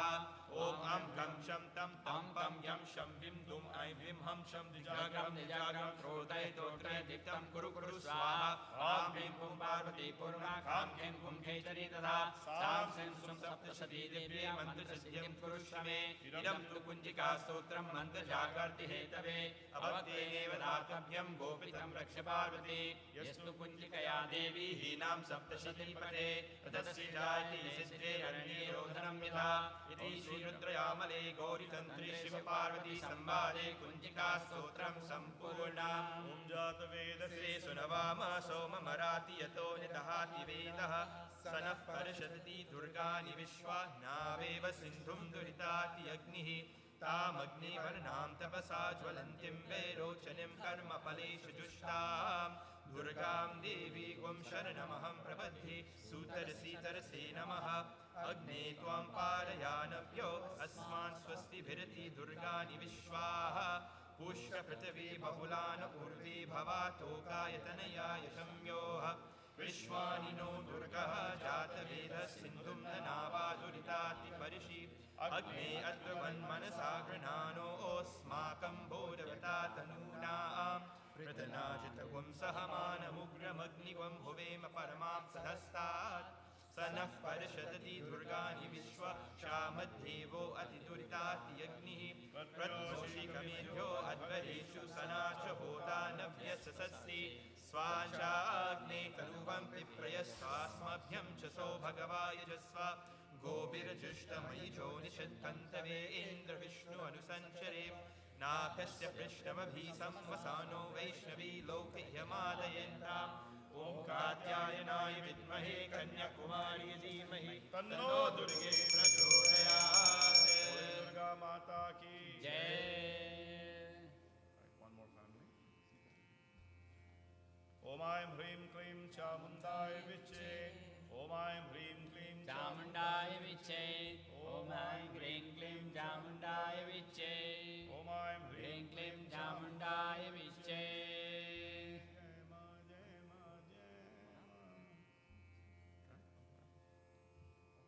Yeah. Om Mamo Vakte Samast Dur Takche tomorrow. Mamo Vakte Samast Dur Takche Dwara Shri Parameshwari Prityartham Durga Divye Kunjika Stotram Durga Suktam Satubhyam Namaha Jajman Janam Namadheyasya what a right name Sapparivar Namadheyasya Iti Shri Durga Divye Namaha Prityartham Om Shruno Devi प्रवक्ष्यामि कुञ्जिका स्तोत्रमुत्तमम् येन मन्त्रप्रभावेन चण्डी जापशुभो भवेत् न कवचं नार्गला स्तोत्रं कीलकं न रहस्यकं न सूक्तं नापि ध्यानं च न न्यासो न च वर्चनं कुञ्जिकापाठमात्रेण दुर्गापाठफलं लभेत् अतिगुह्यतरं देवी देवानामपि दुर्लभं गोपनीयं प्रयज्ञेन स्वयोनिधि पार्वती मारणं मोहनं वश्यस्तम्भनोच्चाटनादिकं पाठमात्रेण संसिद्धयेत् कुञ्जिका स्तोत्रमुत्तमम् अथ मन्त्रः ॐ ऐं ह्रीं क्लीं चामुण्डाय विच्चे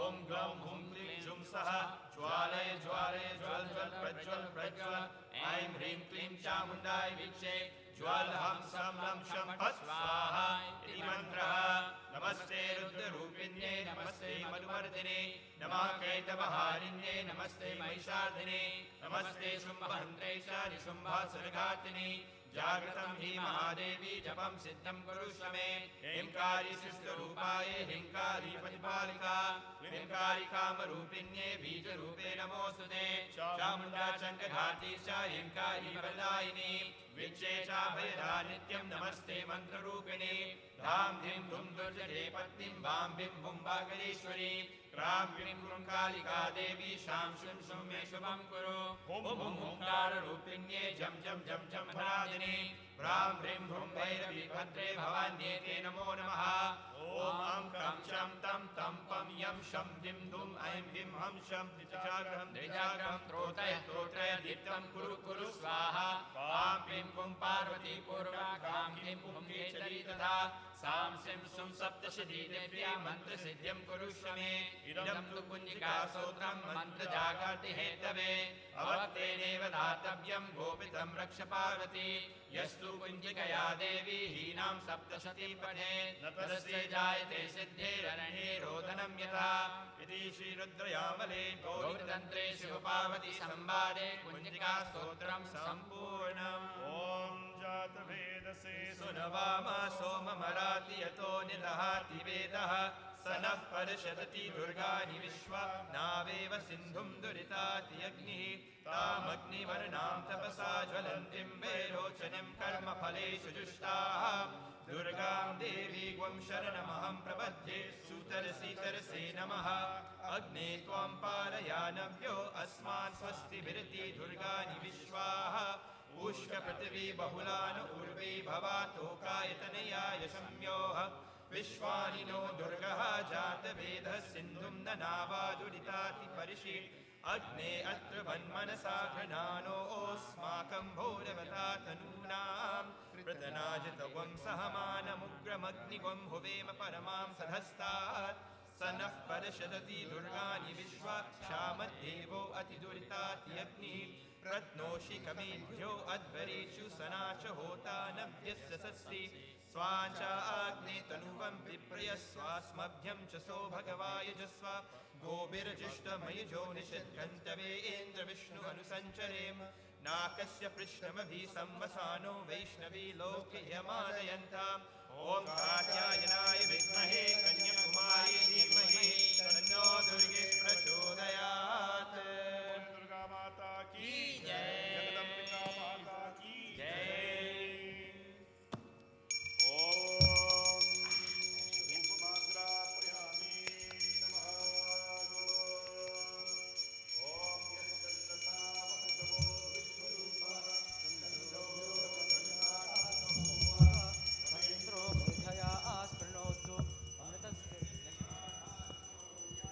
शरीरं मे विचर्षणं जिह्वा मे मधुमत्तमा कर्णाभ्यां भूरिवृक्षवं ब्रह्मणात्मोऽसि मेधया इतः श्रुतं मे गोपाय ॐ शान्ति शान्ति शान्तिः ॐ मेधा देवी जुषमानान आगातिस्वाचि भद्रा सुमनस्य माना त्वया जुष्टानुदमाना दुरुक्ता आं बृहद्वते विदते सुवीरा आहं त्वया जुष्टऋषिर्भवति देवि त्वया ब्रह्मागतश्रीरुतत्वयां त्वया जुष्टश्चित्रं विन्दते वसुसानो जुषस्व द्रविणो न मेधे मेधामयीन्द्रो दधातु मेधां देवी सरस्वती मेधा मे वाधत्तां पुष्करस्रजा अप्सरासु च या मेधा गन्धर्वेषु च यन्मनः देवी ए मेधा सरस्वती सा मा आ मेधा सुरभिर्जुषताग स्वाहा आमा आ मेधा सुरभिर्विश्वरूपा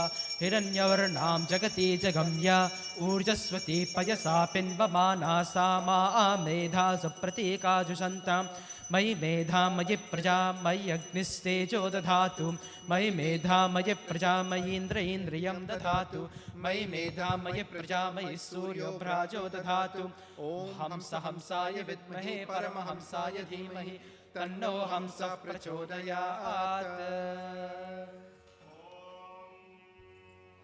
ॐ दुर्गाय नमः। नमो दिव्ये महादिव्ये शिवाये सततं नमः। नमः प्रकृतिभद्राय नियतां प्रणता स्मृतः रौद्राय नमो नित्याय गौरे चिन्दरूपिणे सुखाय सततं नमः। अति सौम्याति रौद्राय दत्तातस्यै नमो नमः। नमो जगत्प्रतिष्ठाय कृत्ये नमो नमः। सर्वभूतेषु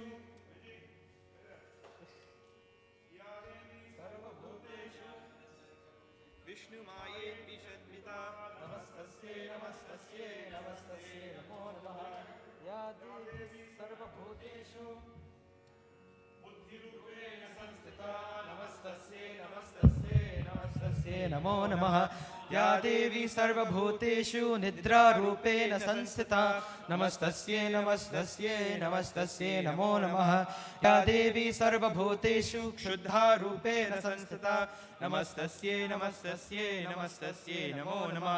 या देवी सर्वभूतेषु छायारूपेण संस्थिता नमस्तस्यै नमस्तस्यै नमस्तस्यै नमो नमः। या देवी सर्वभूतेषु शक्तिरूपेण संस्थिता नमस्तस्यै नमस्तस्यै नमस्तस्यै नमो नमः। या देवी सर्वभूतेषु तृष्णारूपेण संस्थिता नमस्तस्यै नमस्तस्यै नमस्तस्यै नमो नमः। या देवी सर्वभूतेषु क्षान्तिरूपेण संस्थिता नमस्तस्यै नमस्तस्यै नमस्तस्यै नमो नमः। या देवी सर्वभूतेषु जातिरूपेण संस्थिता नमस्तस्यै नमस्तस्यै नमस्तस्यै नमो नमः। या देवी सर्वभूतेषु लज्जारूपेण संस्थिता नमस्तस्यै नमस्तस्यै नमस्तस्यै नमो नमः। या देवी सर्वभूतेषु शान्तिरूपेण संस्थिता नमस्तस्यै नमस्तस्यै नमस्तस्यै नमो नमः। या देवी सर्वभूतेषु श्रद्धारूपेण संस्थिता नमस्तस्यै नमस्तस्यै नमस्तस्यै नमो नमः। या देवी सर्वभूतेषु कान्तिरूपेण संस्थिता नमस्तस्यै नमस्तस्यै नमस्तस्यै नमो नमः या देवी सर्वभूतेषु लक्ष्मीरूपेण संस्थिता नमस्तस्यै नमस्तस्यै नमस्तस्यै नमो नमः या देवी सर्वभूतेषु वृत्तिरूपेण संस्थिता नमस्तस्यै नमस्तस्यै नमस्तस्यै नमो नमः या देवी सर्वभूतेषु स्मृतिरूपेण संस्थिता नमस्तस्यै नमस्तस्यै नमस्तस्यै नमो नमः या देवी सर्वभूतेषु दयारूपेण संस्थिता नमस्तस्यै नमस्तस्यै नमस्तस्यै नमो नमः या देवी सर्वभूतेषु तुष्टिरूपेण संस्थिता नमस्तस्यै नमस्तस्यै नमस्तस्यै नमो नमः या देवी सर्वभूतेषु मातृरूपेण संस्थिता नमस्तस्यै नमस्तस्यै नमस्तस्यै नमो नमः या देवी सर्वभूतेषु भ्रान्तिरूपेण संस्थिता नमस्तस्यै नमस्तस्यै नमस्तस्यै नमो नमः इन्द्रियाणाम् अधिष्ठात्री भूतानां चाखलेश्वया भूतेषु सततं तस्यै व्याप्तिदिव्ये नमो नमः क्षितिरूपेण या कृत्स्ने मेतत् दिव्ये सदा जगत् नमस्तस्यै नमस्तस्यै नमस्तस्यै नमो नमः माता की जय। ओम जयंती मंगला काली भद्रकाली कपालिनी दुर्गा क्षमा शिवा धात्री स्वाहा स्वधा नमोस्तुते जय त्वं देवी चामुण्डे जय भूतारतिहारिणी जय सर्वगते देवी कालरात्रि नमोस्तुते मरुके तव विद्रावी विधात्र देहि रूपं देहि जयं देहि यशो देहि रसो जय महिषासुरनिनाशिनी भक्तानां सुखदे नमः रूपं देहि जयं देहि यशो देहि रसो जय रक्तबीजवधे देवी चण्डमुण्ड विनाशिनी रूपं देहि जयं देहि यशो देहि रसो जय शुम्भस्य निशुम्भस्य धूम्राक्षस्य मर्दिनी रूपं देहि जयं देहि यशो देहि रसो जय वन्दिताङ्गे देवी सर्वसौभाग्यदायिनी रूपं देहि जयं देहि यशो देहि रसो जय अचिन्त्य रूपचरिते सर्वशत्रुविनाशिनी रूपं देहि जयं देहि यशो देहि रसो जय ततेभ्यः सर्वा भक्त्या चण्डिके दुरितापहे रूपं देहि जयं देहि यशो देहि रसो जय सुवद्भ्यो भक्तिपूर्वां त्वां चण्डिके व्याधिनाशिनी रूपं देहि जयं देहि यशो देहि रसो जय चण्डिके सततं देत्वां चण्डिह भक्तिता रूपं देहि जयं देहि यशो देहि रसो जय देहि सौभाग्यमारोग्यं देहि मे परमं सुखं रूपं देहि जयं देहि यशो देहि रसो जय विदेहि दुष्टं नाशं विदेहि बलमुक्षके रूपं देहि जयं देहि यशो देहि रसो जय विदेहि देवी कल्याणं विदेहि परमं श्रियं रूपं देहि जयं देहि यशो देहि रसो जय सुरासुरो रत्न निग्रश्चरणोऽयम्बिके रूपं देहि जयं देहि यशो देहि रसो जय विद्यावन्तं यशस्वन्तं लक्ष्मीवन्तं जनं कुरु रूपं देहि जयं देहि यशो देहि रसो जय प्रचण्ड देत्यतर्भग्ने चण्डिके प्रणताय मे रूपं देहि जयं देहि यशो देहि रसो जय चतुर्भुजे चतुर्वक्त्र संसुते परमेश्वरी रूपं देहि जयं देहि यशो देहि रसो जय कृष्णेन संसुते देवी शश्वद्भक्त्या सदाम्बिके रूपं देहि जयं देहि यशो देहि रसो जय हिमाचलसुतानाथ संसुते परमेश्वरी रूपं देहि जयं देहि यशो देहि रसो जय इन्द्राणिपति सद्भाव पूजते परमेश्वरी रूपं देहि जयं देहि यशो देहि रसो जय देहि प्रचण्ड दौर्दन्त्य दैत्य दर्प विनाशिनी रूपं देहि जयं देहि यशो देहि रसो जय देहि भक्तजनो धाम दत्ता नन्दोदयम्बिके रूपं देहि जयं देहि यशो देहि रसो जय पत्नी मनोरमां देहि मनोवृत्तानुसारिणीं तारिणीं दुर्गसंसार सागरस्य कुलोद्भवम् इदं स्तोत्रं पठित्वा तु महास्तोत्रं पते नर सा तु सप्तशती संख्या वर्णाप्नोति सम्पदा इति दिव्यार्गला स्तोत्रं सम्पूर्णम् ह्रीं क्लीं चामुण्डाय विच्चे ॐ ऐं ह्रीं क्लीं चामुण्डाय विच्चे ॐ ऐं ह्रीं क्लीं चामुण्डाय विच्चे ॐ ऐं ह्रीं क्लीं चामुण्डाय विच्चे ॐ ऐं ह्रीं क्लीं चामुण्डाय विच्चे ॐ ऐं ह्रीं क्लीं चामुण्डाय विच्चे ॐ ऐं ह्रीं क्लीं चामुण्डाय विच्चे ॐ ऐं ह्रीं क्लीं चामुण्डाय विच्चे ॐ ॐ ऐं ह्रीं क्लीं चामुण्डायै विच्चे ॐ ऐं ह्रीं क्लीं चामुण्डायै विच्चे ॐ ऐं ह्रीं क्लीं चामुण्डायै विच्चे ॐ ऐं ह्रीं क्लीं चामुण्डायै विच्चे ॐ ऐं ह्रीं क्लीं चामुण्डायै विच्चे ॐ ऐं ह्रीं क्लीं चामुण्डायै विच्चे ॐ ऐं ह्रीं क्लीं चामुण्डायै विच्चे कदलीगर्भादिसम्भूतं कर्पूरं च प्रदीपितम् आरातिक्यमहं कुर्वे पश्य मे वरदो भव।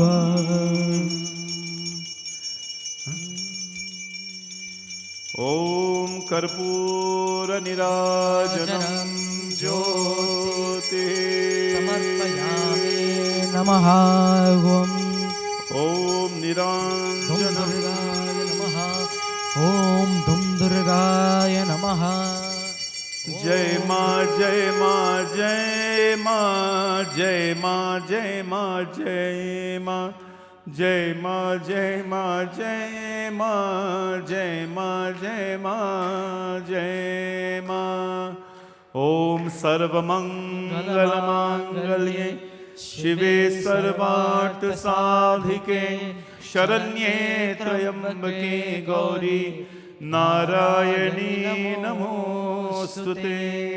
अस्य श्री दुर्गादिव्ये नमः इति पूजनेन दुर्गादिव्ये नमः करिष्ये नमः। बोले जगदम्बिका माता की जय। That was a nice little piece of cleansing for everybody. I'll go over there to Shivji Bhagwan.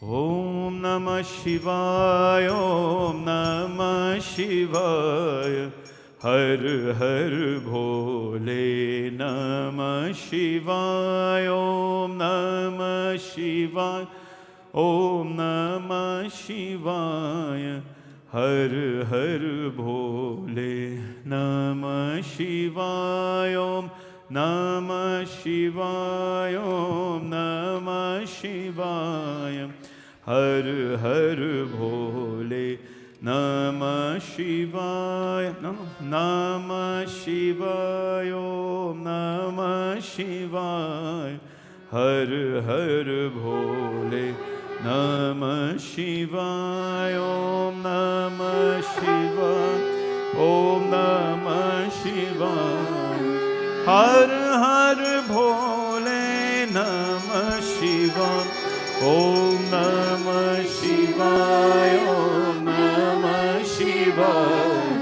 Har Har Bhole Namah Shivaya. Gangadhara Shiva Gangadhara, Har Har Bhole Namah Shivaya.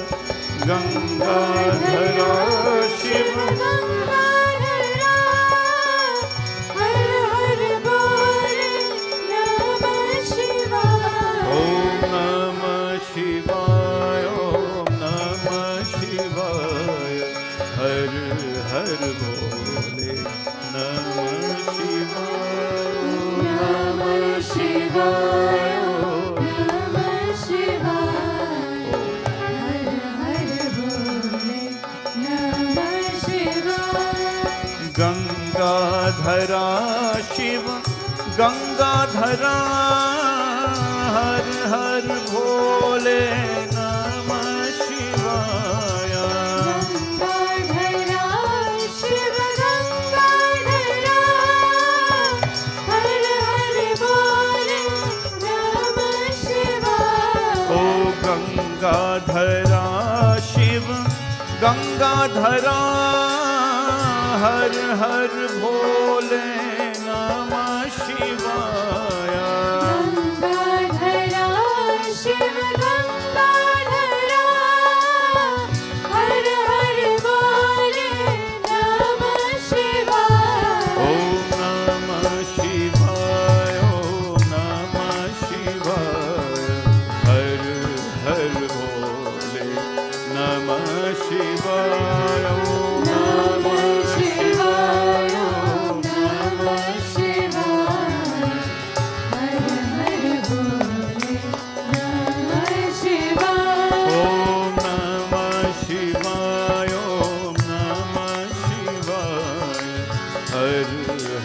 भोले नमः शिवाय नमः शिवाय नमः शिवाय हर हर भोले नमः शिवाय जटाधरा शिव जटाधरा हर हर भोले नमः शिवाय जटाधरा शिव जटाधरा हर हर भोले नमः शिवाय ओम नमः शिवाय ओम नमः शिवाय हर हर भोले नमः शिवाय नमः शिवाय नमः शिवाय हर हर भोले नमः शिवाय ओम नमः शिवाय ओम नमः शिवाय हर हर भोले नमः शिवाय ओम नमः शिवाय ओम नमः शिवाय हर हर भोले नमः शिवाय कर्पूर गौरम करुणावतारम संसार सारम भुजगेन्द्रहारम कर्पूर गौरम करुणावतारम संसार सारम भुजगेन्द्रहारम सदा वसन्तं हृदयारविन्दे भवं भवानी सहितं नमामि नमः शिवाय ॐ नमः शिवाय हर हर भोले नमः शिवाय ॐ नमः शिवाय नमः शिवाय हर हर भोले नमः शिवाय नमः शिवाय नमः शिवाय हर हर भोले नमः शिवाय नमः शिवाय नमः शिवाय हर हर भोले नमः शिवाय नमः शिवाय नमः शिवाय हर हर भोले नमः शिवाय ॐ नमः शिवाय ॐ नमः शिवाय हर हर भोले नमः शिवाय. Let's bow to the 9 mothers who have come for darshan today. All the 9 mothers have come for darshan today for the Divine Lord. So we seek all their blessings. Pratamam Shailaputriti, Dvityam Brahmacharini, Tritiyam Chandraganthiti, Kushmanti Chaturtakam, Panchamam Skhandamatiti, Chashtam Katyayini, Saptamam Kalaratriti, Mahagauriti Ashtakam, Naumam Siddhidatriti, Nau Durga Devi Prakrititam. Om Atma Tvam Girijamati Sahachara Prana Shariram Griha Puja Te Vishayopabogarchana Nidra Samadhistati Sanchar Padayo Pradakshan Vidhi Stotrani Sarva Gira Yadyat Karma Karomi Tattadakhilam Shambho Tavaradhanam Karacharana Kritam Va Kayajam Karmajam Va Shravananenajam Va Manasam Va Paradham Vihitam avihitam va sarvame takshamasva जय जय करुणाब्धे श्री महादेव शंभो। जय जय करुणाब्धे श्री महादेव शंभो। प्रेम से बोलो जगदम्बिका माता की, भवानी माता की, उमापति महादेव की। नमः पार्वती पतये। हर हर हर महादेव शंभो। बोले शंकर भगवान की जय।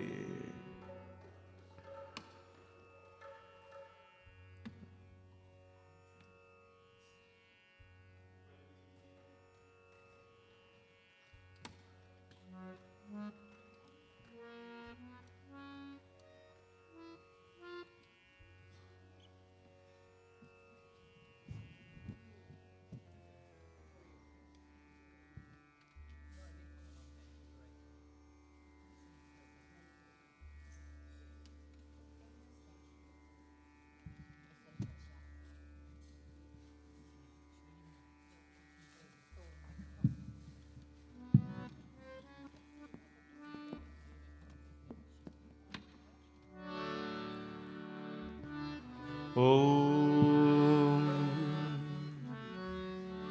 नमः शिवाय।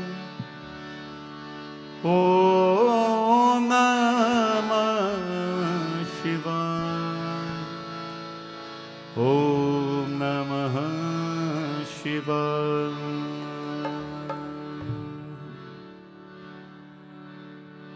आशुतोष शशांक शेखर चंद्रमौलि चिदंबरा। कोटि कोटि प्रणाम शंभो कोटि नमन दिगंबरा। कोटि नमन दिगंबरा। आशुतोष शशांक शेखर चंद्रमौलि चिदंबरा। कोटि कोटि प्रणाम शंभो कोटि नमन दिगंबरा। कोटि नमन Digambara.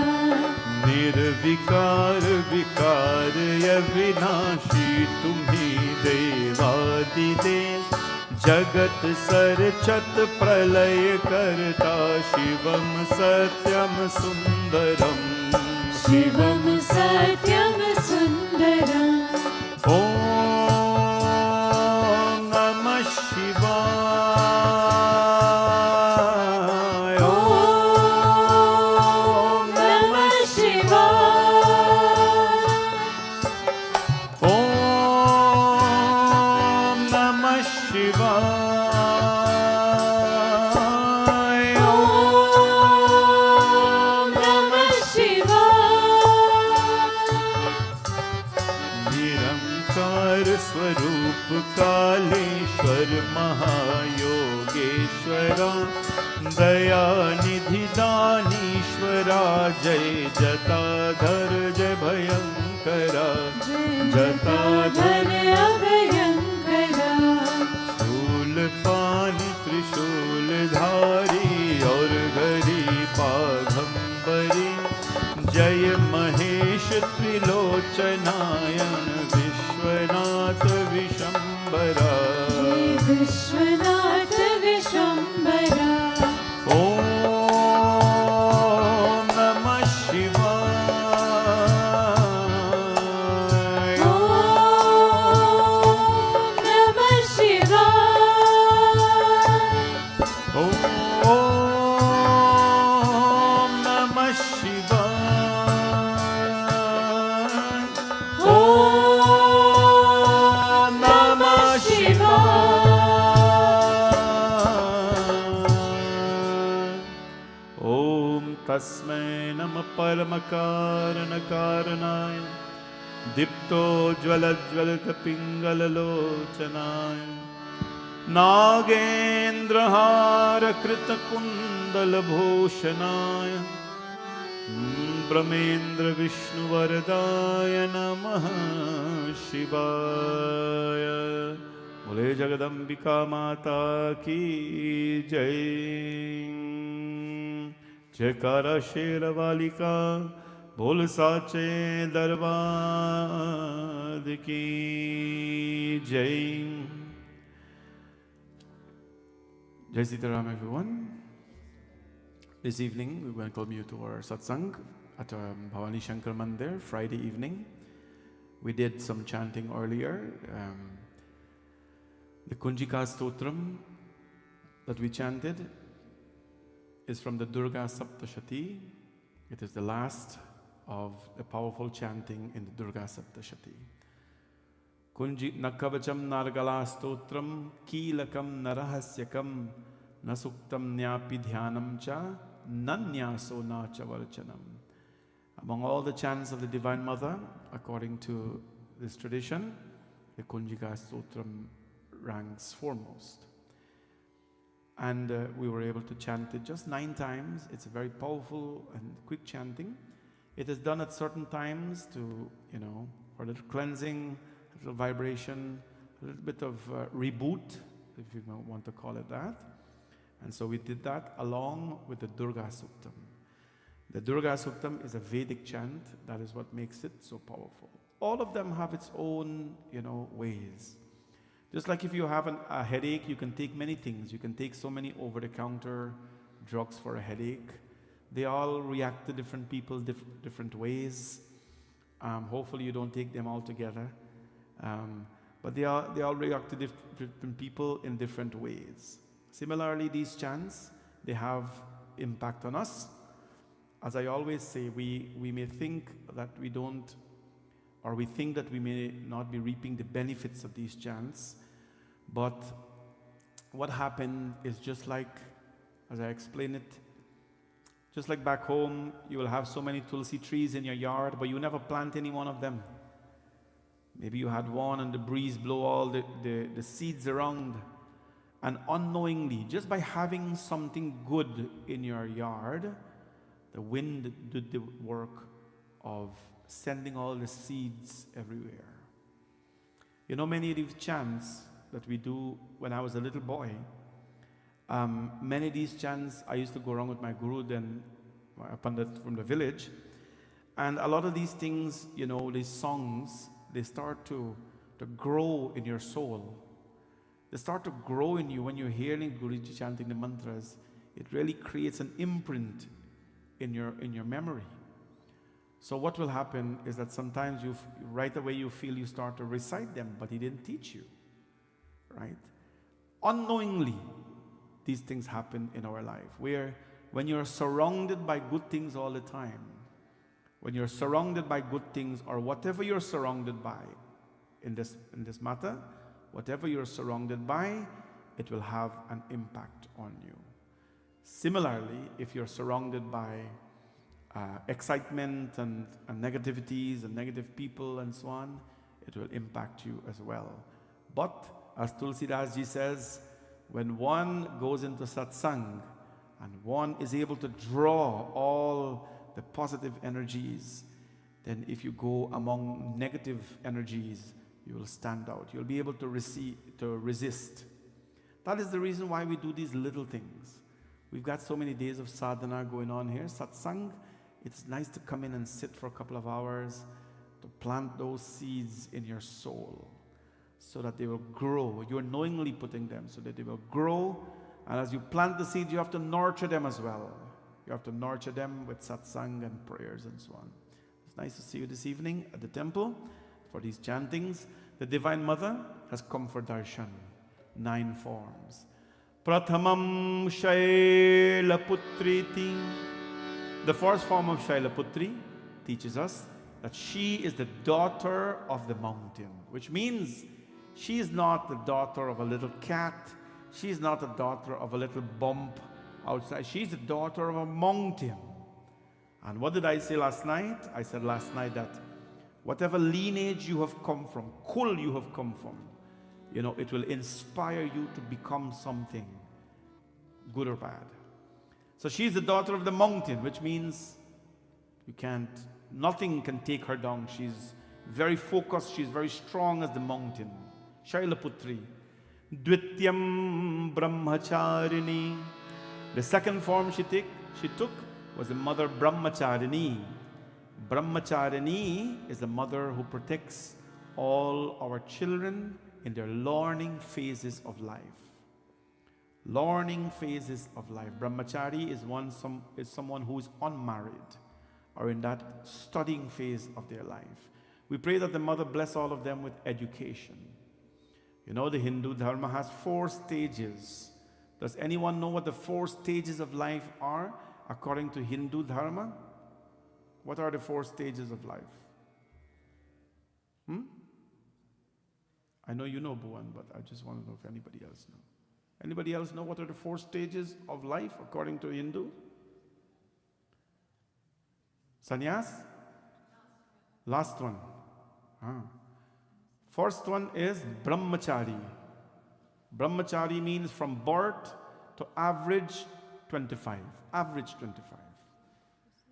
That is the learning phase of life. That phase of life, according to Hinduism, has this thing worked out, planned out.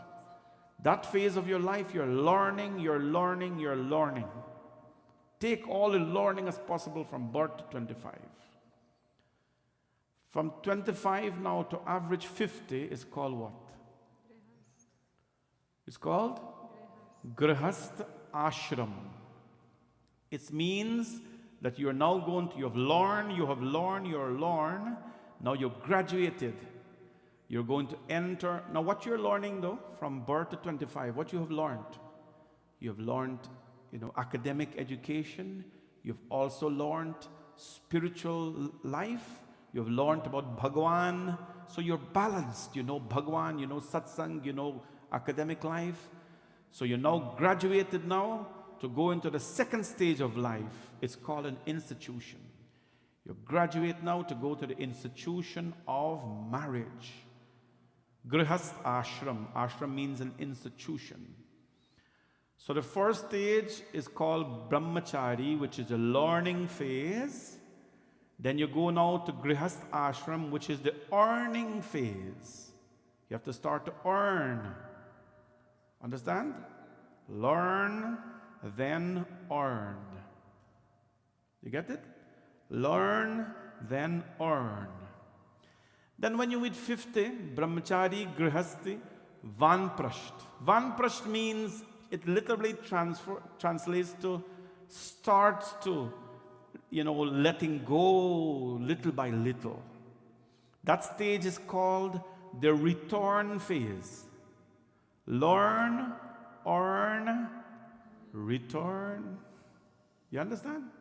Learn, earn, return. You got to give back and give back and give back. So 50, you're going to start to let go. Your children are grown up, society is doing good, family is doing good. You remember the 25 years period, right? 25 to 50. That's why they have a 25-year mortgage. Mortgage payoff. You know where that came from? The Hindu philosophy. 25-year mortgage payoff. Now you're relaxed. You have no debts. It's time to now let go slowly, slowly. And then from 50 to 75, from 50 to 75, slowly. And then 75 onwards is called sannyas. It means total renunciation. It means you don't have to go live in the forest. You don't have to put on a robe. It means you are detached. Sannyas. Sannyasa yoga yuktena, Bhagavad Gita says. The life of a sannyasi means you're not attached to people's opinions. You're not attached to the happenings of the world. Mortgage rate is not going to impact you any longer because you don't have one. Debt is not going to impact you any longer because you've experienced life. So this is sannyas. You're detached and you're ready now to become one with the Creator. This is a way of life that is designed in the Hindu system to make life enjoyable, pleasurable, and beautiful. But what is happening now? By the time you reach 25, most people have already lived all 4 stages of life. Do you know that? They're going to school already. They're already in Grihastha Ashram, which means they are in a relationship. They're doing everything that married people do, go vacation, go everything else. They're also, they're learning, they're earning at the same time. Kids are starting to work at 16 years old now. I called so many young people of this temple and said, where are you? Why are you not coming back to the temple? They have to work. And you can't blame them because they need to work in the times that we're living in. So by the time a child reaches 25, they have experienced all 4 stages of life. Then the child now gets married. And then the child says, wow, okay, I've got married now. And then they're looking forward for something magical to happen. But then the magic doesn't happen because they've already experienced the magic in their 25 years average of life. They've already studied, they're already learned, they're already in a relationship, broken up a relationship, they're renounced already. So what else is there to live for from 25 going forward? Then life becomes depressed. People fall into depression in their early 30s because they don't know what else to do.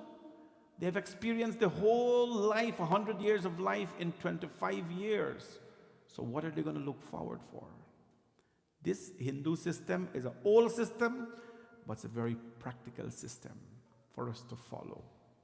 Brahmacharini Devi is the mother we pray to protect our young ones as they go through these phases of life. Pratamam Shailaputri, Dityam Brahmacharini, Trityam Chandraganti, Chatushtam Kushmanti. Every Navrat we explain all these, so I don't want to go through that again. So these 9 forms of the Divine Mother are here to help us grow every day. There's one form of the Divine Mother, something quick I like to read to you today, of how Mahalakshmi came into this world in the home of a man called Kushadhwaja. You all know that Ravana has told Mother Sita, but he could not forcefully marry her. So there is a story behind that. Once there was an ordinary man by the name of Kushadhwaja. Because of his penance, he did so many good things in his life. He was blessed with Mother Lakshmi in his home as his daughter. And her name was Vedavati. When she was born, he did so much tapasya, and the mother says, I'm going to come and be born in your home as Vedavati. I can't send anybody. In our religion, God don't send anybody. God comes himself or herself. Tasmatam cha Vedavati pravadanti manishanam jatamatrena susnata jagam tapasevanam. She was born, and from an early age she showed so much of promise. She was very gentle but very blessed daughter.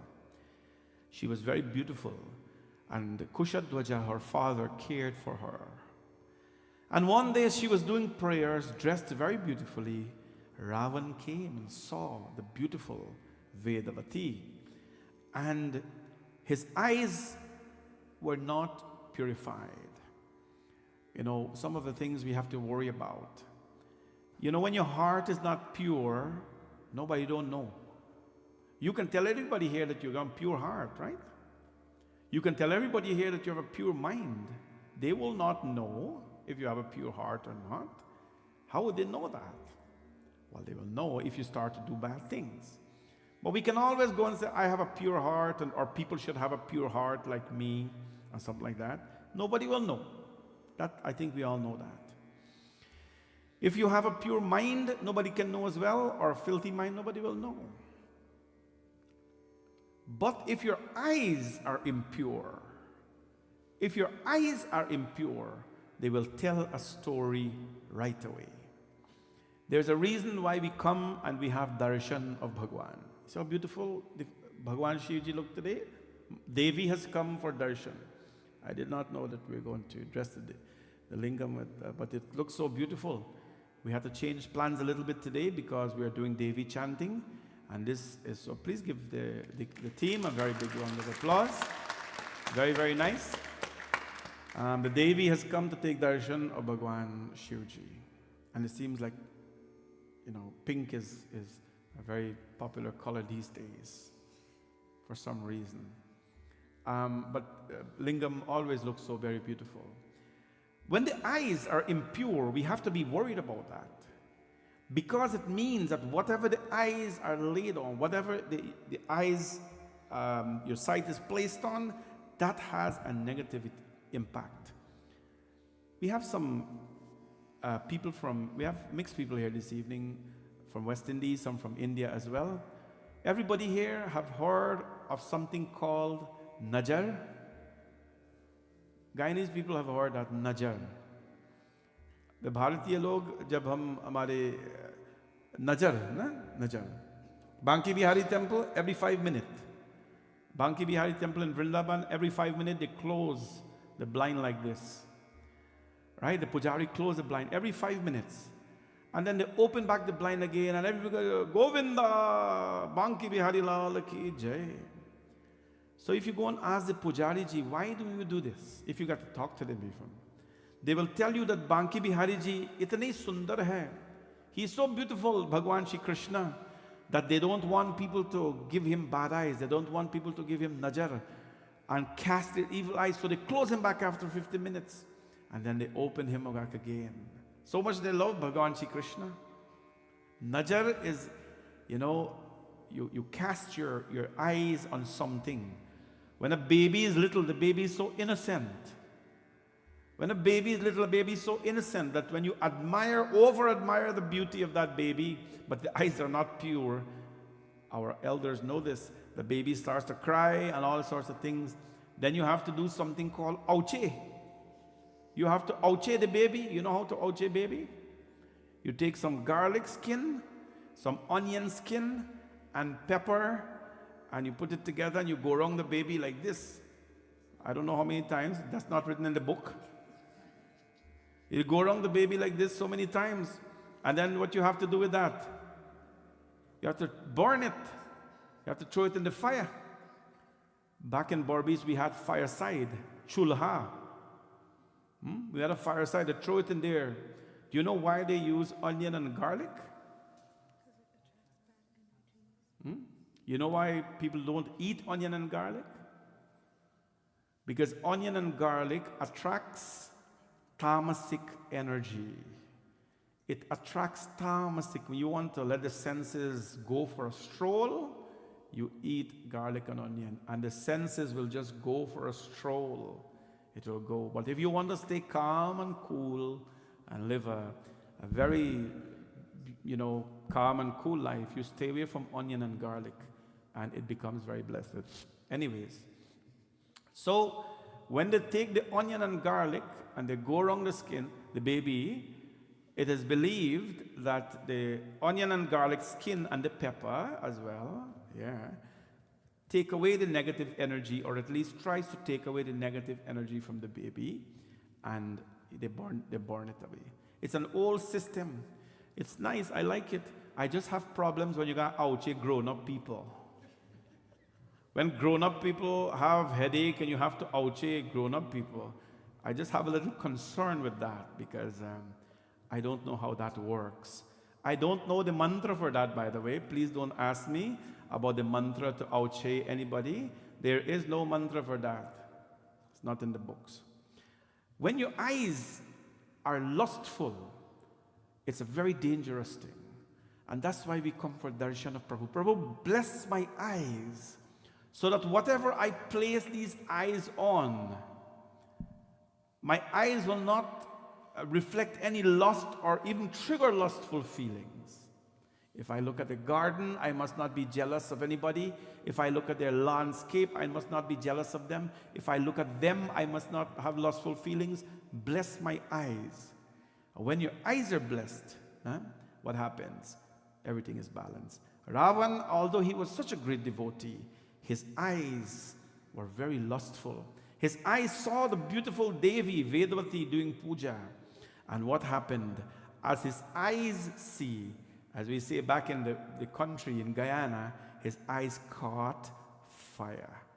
If everything that our eyes see we want, and that's a problem. And what he did, he went, when the Devi, Vedavati, this is Mahalakshmi form, he went and he held her hands.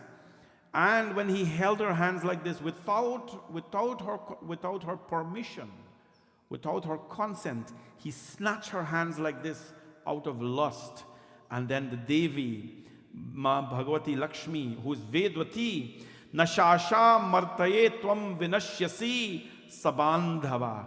She opened her eyes in fear, and that's today's call of harassment.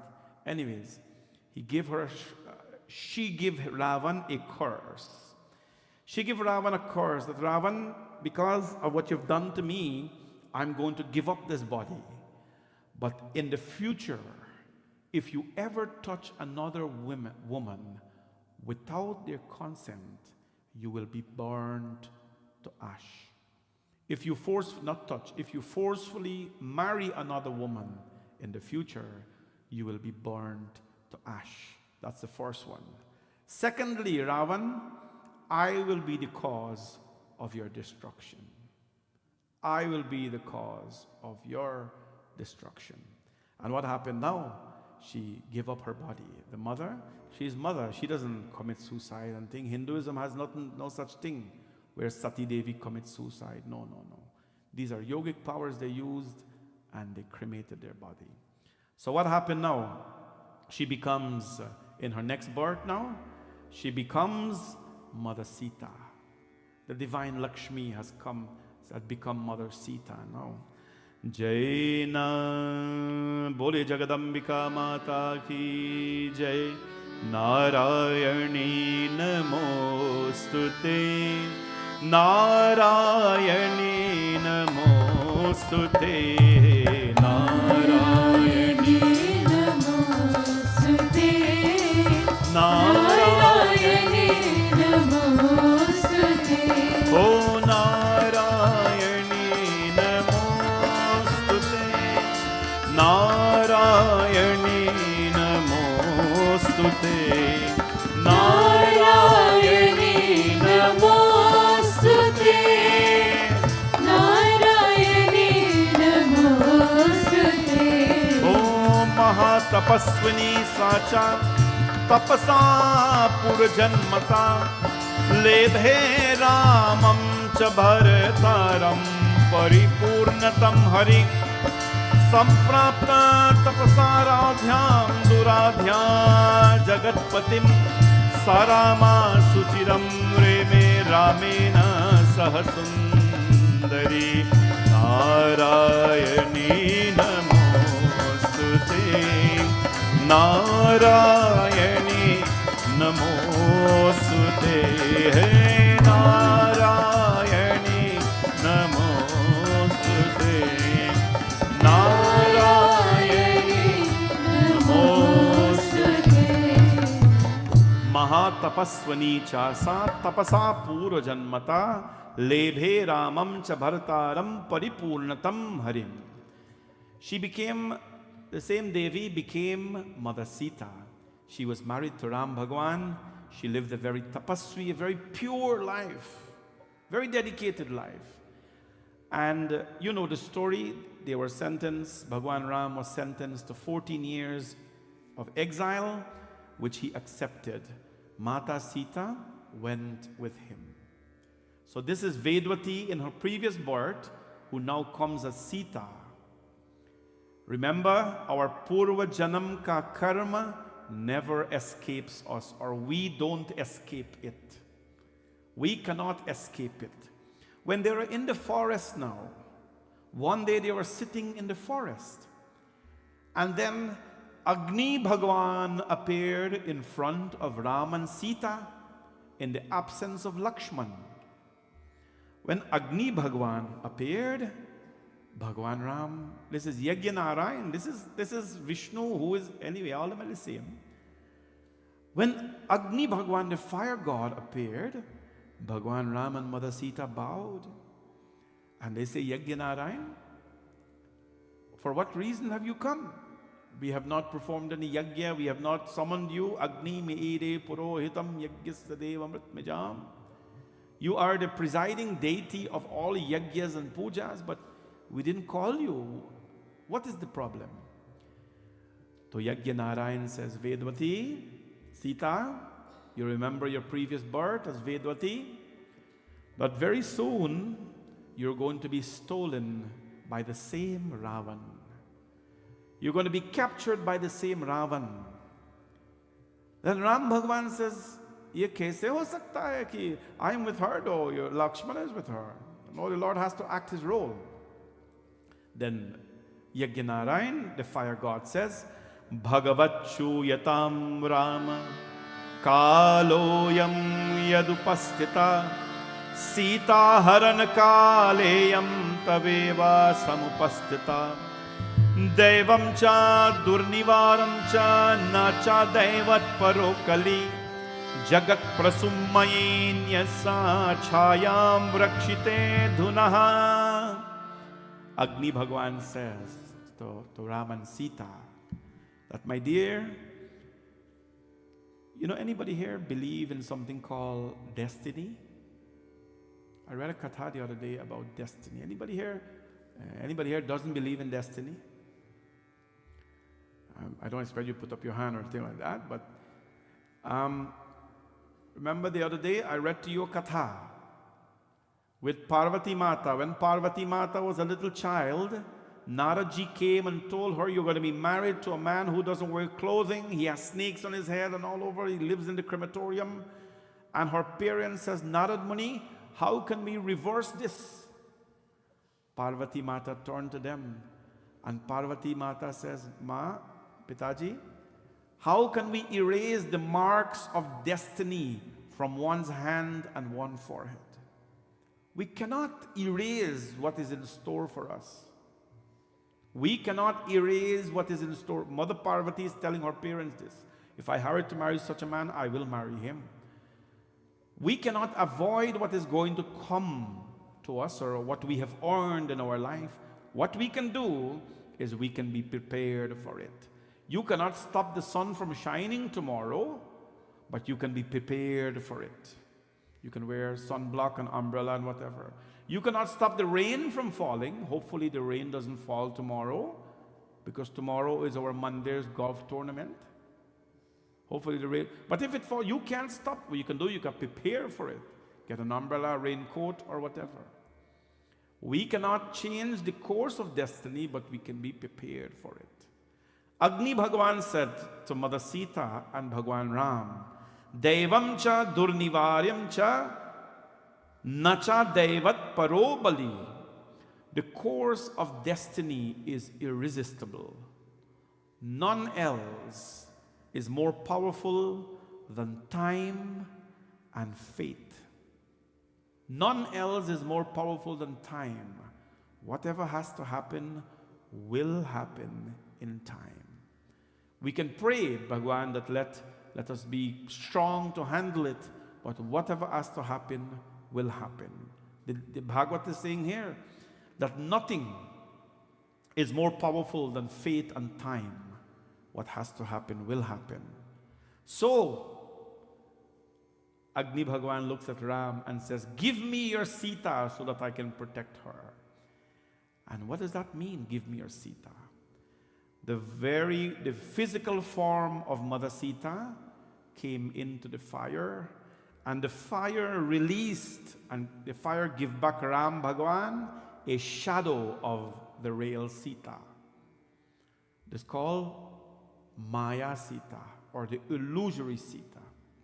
The fire took the real form to protect her purity, and he gave an illusory form back to Ram Bhagwan. What is an illusion? What is an illusion? One day Shankaracharya went to the home of this couple, and he told them that God is foremost and the only thing that exists. Although you cannot see him, he is the only thing that is real, and everything else that you can see is unreal. Everything else that you can see is unreal. The couple looked at him and says, "Wait a minute. You're telling me that my wife, my children, all the things that I can see doesn't exist, but the one thing I can see, I cannot see rather, exists? Because who can see God? You're telling me that my wife doesn't exist, my son doesn't exist, my children doesn't exist. I can see them. But you're telling me that God exists, and I can't see the God. Adi Shankaracharya says, well, not everything that the eye sees, it can perceive. And he gave him the example. He says, look in the desert. What do you see? He says, you see fire from a far place. He says, yeah. You see the waves of the heat, but that's not fire. That's a perception that is an illusion. When you're walking, you see your shadow. Does your shadow exist? Can you touch it? You can't feel it, but it exists. Right? Not everything you see is real. And he gave him the example as well about the salt in the water. You mix the salt up. Can you see the salt? You can't see the salt. Does it mean it doesn't exist in the salt? No, it exists in the salt. You can taste it, but you cannot see it. Right? And this here is that whatever we see, this life is an illusory life. We have to understand that. 98% of the time we fall for the illusion, unfortunately. And the rest of the time we try to make up for that. Anyways, Mother Sita now is going to walk with Ram as an illusory Sita. She's an illusion. Her main purpose is to take out Ravana. And that is exactly what happened. When Ravana, of course, went and caught Mother Sita and stole her and took her to Lanka, he couldn't marry her forcibly because he was going to be burnt. Then what happens? Then that was the shadow Sita, the Maya Sita, the illusory Sita that he stole. The war finished. Bhagwan Ram beat up Ravan, killed him, brought Mother Sita, the shadow Sita, back now. The real Sita comes out of the fire. Hear her story now. The real Sita comes out of the fire, meets Ram. She's pure, untouched. But there you have standing there, who is there? Who is standing there? The illusory Sita. So the illusory Sita says, what about me? What are you going to do with me? The man stole me, I torture me and everything else. Don't I get a reward? And Bhagwan Ram says, go and pray to Bhagwan Shivji and he will bless you with a reward. And she was very angry that Ram Bhagwan couldn't fulfill that wish. So what did she do? She go to Bhagwan Shiv, Hara Hara Hara Mahadev, Hara Hara Hara Mahadev. What did she say? Patim Dehi, Patim Dehi, Patim Dehi, Trilochana, Patim Dehi, Panchavar Chakarasa. This is what she says. Patim Dehi, Trilochana, Patim Devi, Panchavaram Chakarasa. How many times did she say Patim Dehi? 5. Huh? 5 times. Very good, very good. Right? Patim Dehi, Trilochana, Patim Devi, Panchavaram Chakarasa. She says, Lord Shiva, give me a husband, give me a husband, give me a husband, give me a husband, give me a husband. Lord Shiva says, what are you bothering me? You asked me for a husband 5 times, I blessed you with 5 husbands. I blessed you with 5 husbands. Who had 5 husbands? Draupadi. Huh? Draupadi. So that shadow Sita, who wanted a husband, prayed to the Lord, answer all the prayers, by the way. Lord Shiva is very busy. He said, this girl asked me 5 husbands. Take 5 husbands. Chaya Sita was given a reward now. She became the wife of the Pandavas. Bhima, Arjuna, Nakul, Sahadev, Dharmraj, Yudhishthira. Right? He became the wife of the Pandavas. And that is the boon granted to her. She became Draupadi. And of course, she as well in that form was responsible for the destruction of the Kauravas. So that was her mission, to destroy the evil. The essence of this story, although I know you find it interesting, there's a meaning behind it, and that is the eyes, what we see and perceive is not always the right thing. Not everything you see is real. I want to tell you that. Not because somebody says you see it. I know we all see things and we perceive it because of the status of our intellect. Depend how mature your intelligence is, you see something and you say that is what it is. It's not always like that, right? Sometimes, and worst case as well, the worst of it all is when you hear about something and then you have your own perception of what it is. Most of what we see, most of what we hear, we gotta just throw it in the garbage bin. We just gotta throw it in the garbage bin, and you have to work every day to get close to Bhagwan. That is all we can learn from this beautiful story. Whatever we pray to God for, the Lord will bless us with one day, and with time, everything becomes possible. Bole Jagadambika Mata ki, Jakarava Sheravalida Bol Sache Darbar ki, Jai. Anybody have prasad to offer? Or is done? Okay, I guess that's done. All right, so tomorrow evening we have satsang as well, and so we do have Sunday as well, and Monday as well, so we'll see all of you for satsang. Bole Jagara Sheravalida Bol Sache Darbar ki Jai. Arti, let's all stand. Yanikani chapapani janmantar kritani tani sarvani nashyantu pradakshinam pade pade. Om Jai Shiva Omkara Swami Hari Shiva Omkara Jai Shiva Omkara Swami Hari Shiva Omkara Brahma Vishnu Sada Shiva Brahma Vishnu Sada Shiva Ardhage Dhara Om Jai Shiva Omkara Om Har Har Har Mahadev Ekanan Chaturanand Panchanan Raje Swami Panchanan Raje Hansasan Garudasan Hansasan Garudasan Vishwahan Saje Om Jai Shiva Omkara Om Har Har Mahadev दो भुज चार चतुर भुज दस भुज थे सोहे स्वामी दस भुज थे सोहे तीनों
हर हर हर महादेव।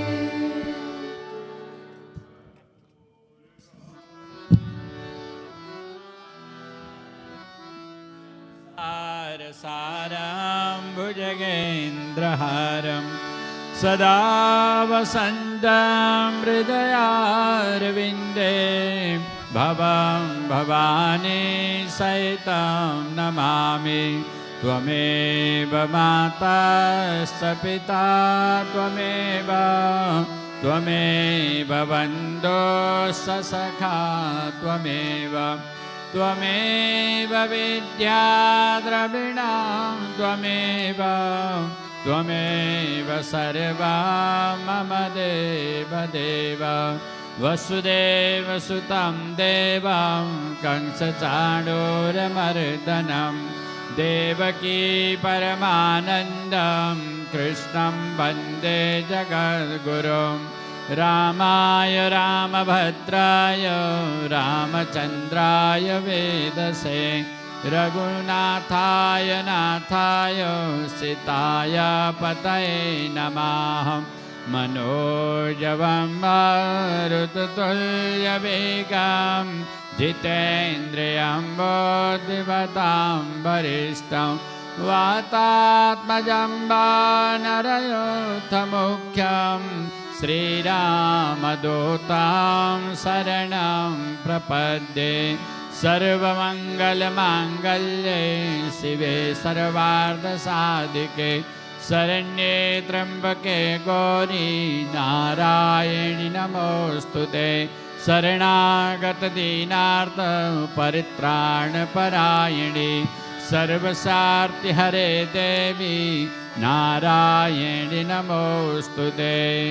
बोलिए भवानी शंकर भगवान की, वृंदावन बिहारी लाल की, लक्ष्मी नारायण भगवान की, सियावर रामचंद्र भगवान की, सूर्यादि समस्त नवग्रह देवताओं की, पवन सुत हनुमान जी महाराज की, विघ्न विनायक गणेश जी महाराज की, लक्ष्मी मैया की, शरणेश्वरी माता दुर्गा की, सरस्वती मैया की, सत्यनारायण भगवान की, सूर्य नारायण भगवान की, नवदुर्गा भवानी की, गंगा महारानी की, सत्य सनातन धर्म की, गौ माता की, संध्या सैनम आरती की, सद्गुरुदेव भगवान की। जय जय श्री राधे, जय जय श्री राधे, जय जय श्री सीताराम। सर्वे भवन्तु सुखिनः, सर्वे सन्तु निरामय, सर्वे भद्राणि पश्यन्तु मा कश्चित् दुःखभाग् भवेत्। गुरुर्ब्रह्मा गुरुर्विष्णु गुरुर्देव महेश्वर, गुरु साक्षात् परं ब्रह्म तस्मै श्री गुरवे नमः। बोलिए सद्गुरुदेव भगवान की जय। नमः पार्वती पतये हर हर हर महादेव शंभो। ओम द्यौः शान्तिरन्तरिक्षगौ शान्तिः पृथिवी शान्तिरापः शान्तिरौषधयः शान्तिः वनस्पतयः शान्तिर्विश्वे देवाः शान्ति ब्रह्म शान्तिः सर्वगौ शान्तिः शान्तिरेव शान्तिः सामा शान्तिरेधि। ओम शान्तिः शान्तिः शान्तिः। ओम सुशान्तिर्भवतु। मंगलं भगवान विष्णु मंगलं गरुडध्वज मंगलं पुंडरीकाक्षो मंगलाय तनो हरि।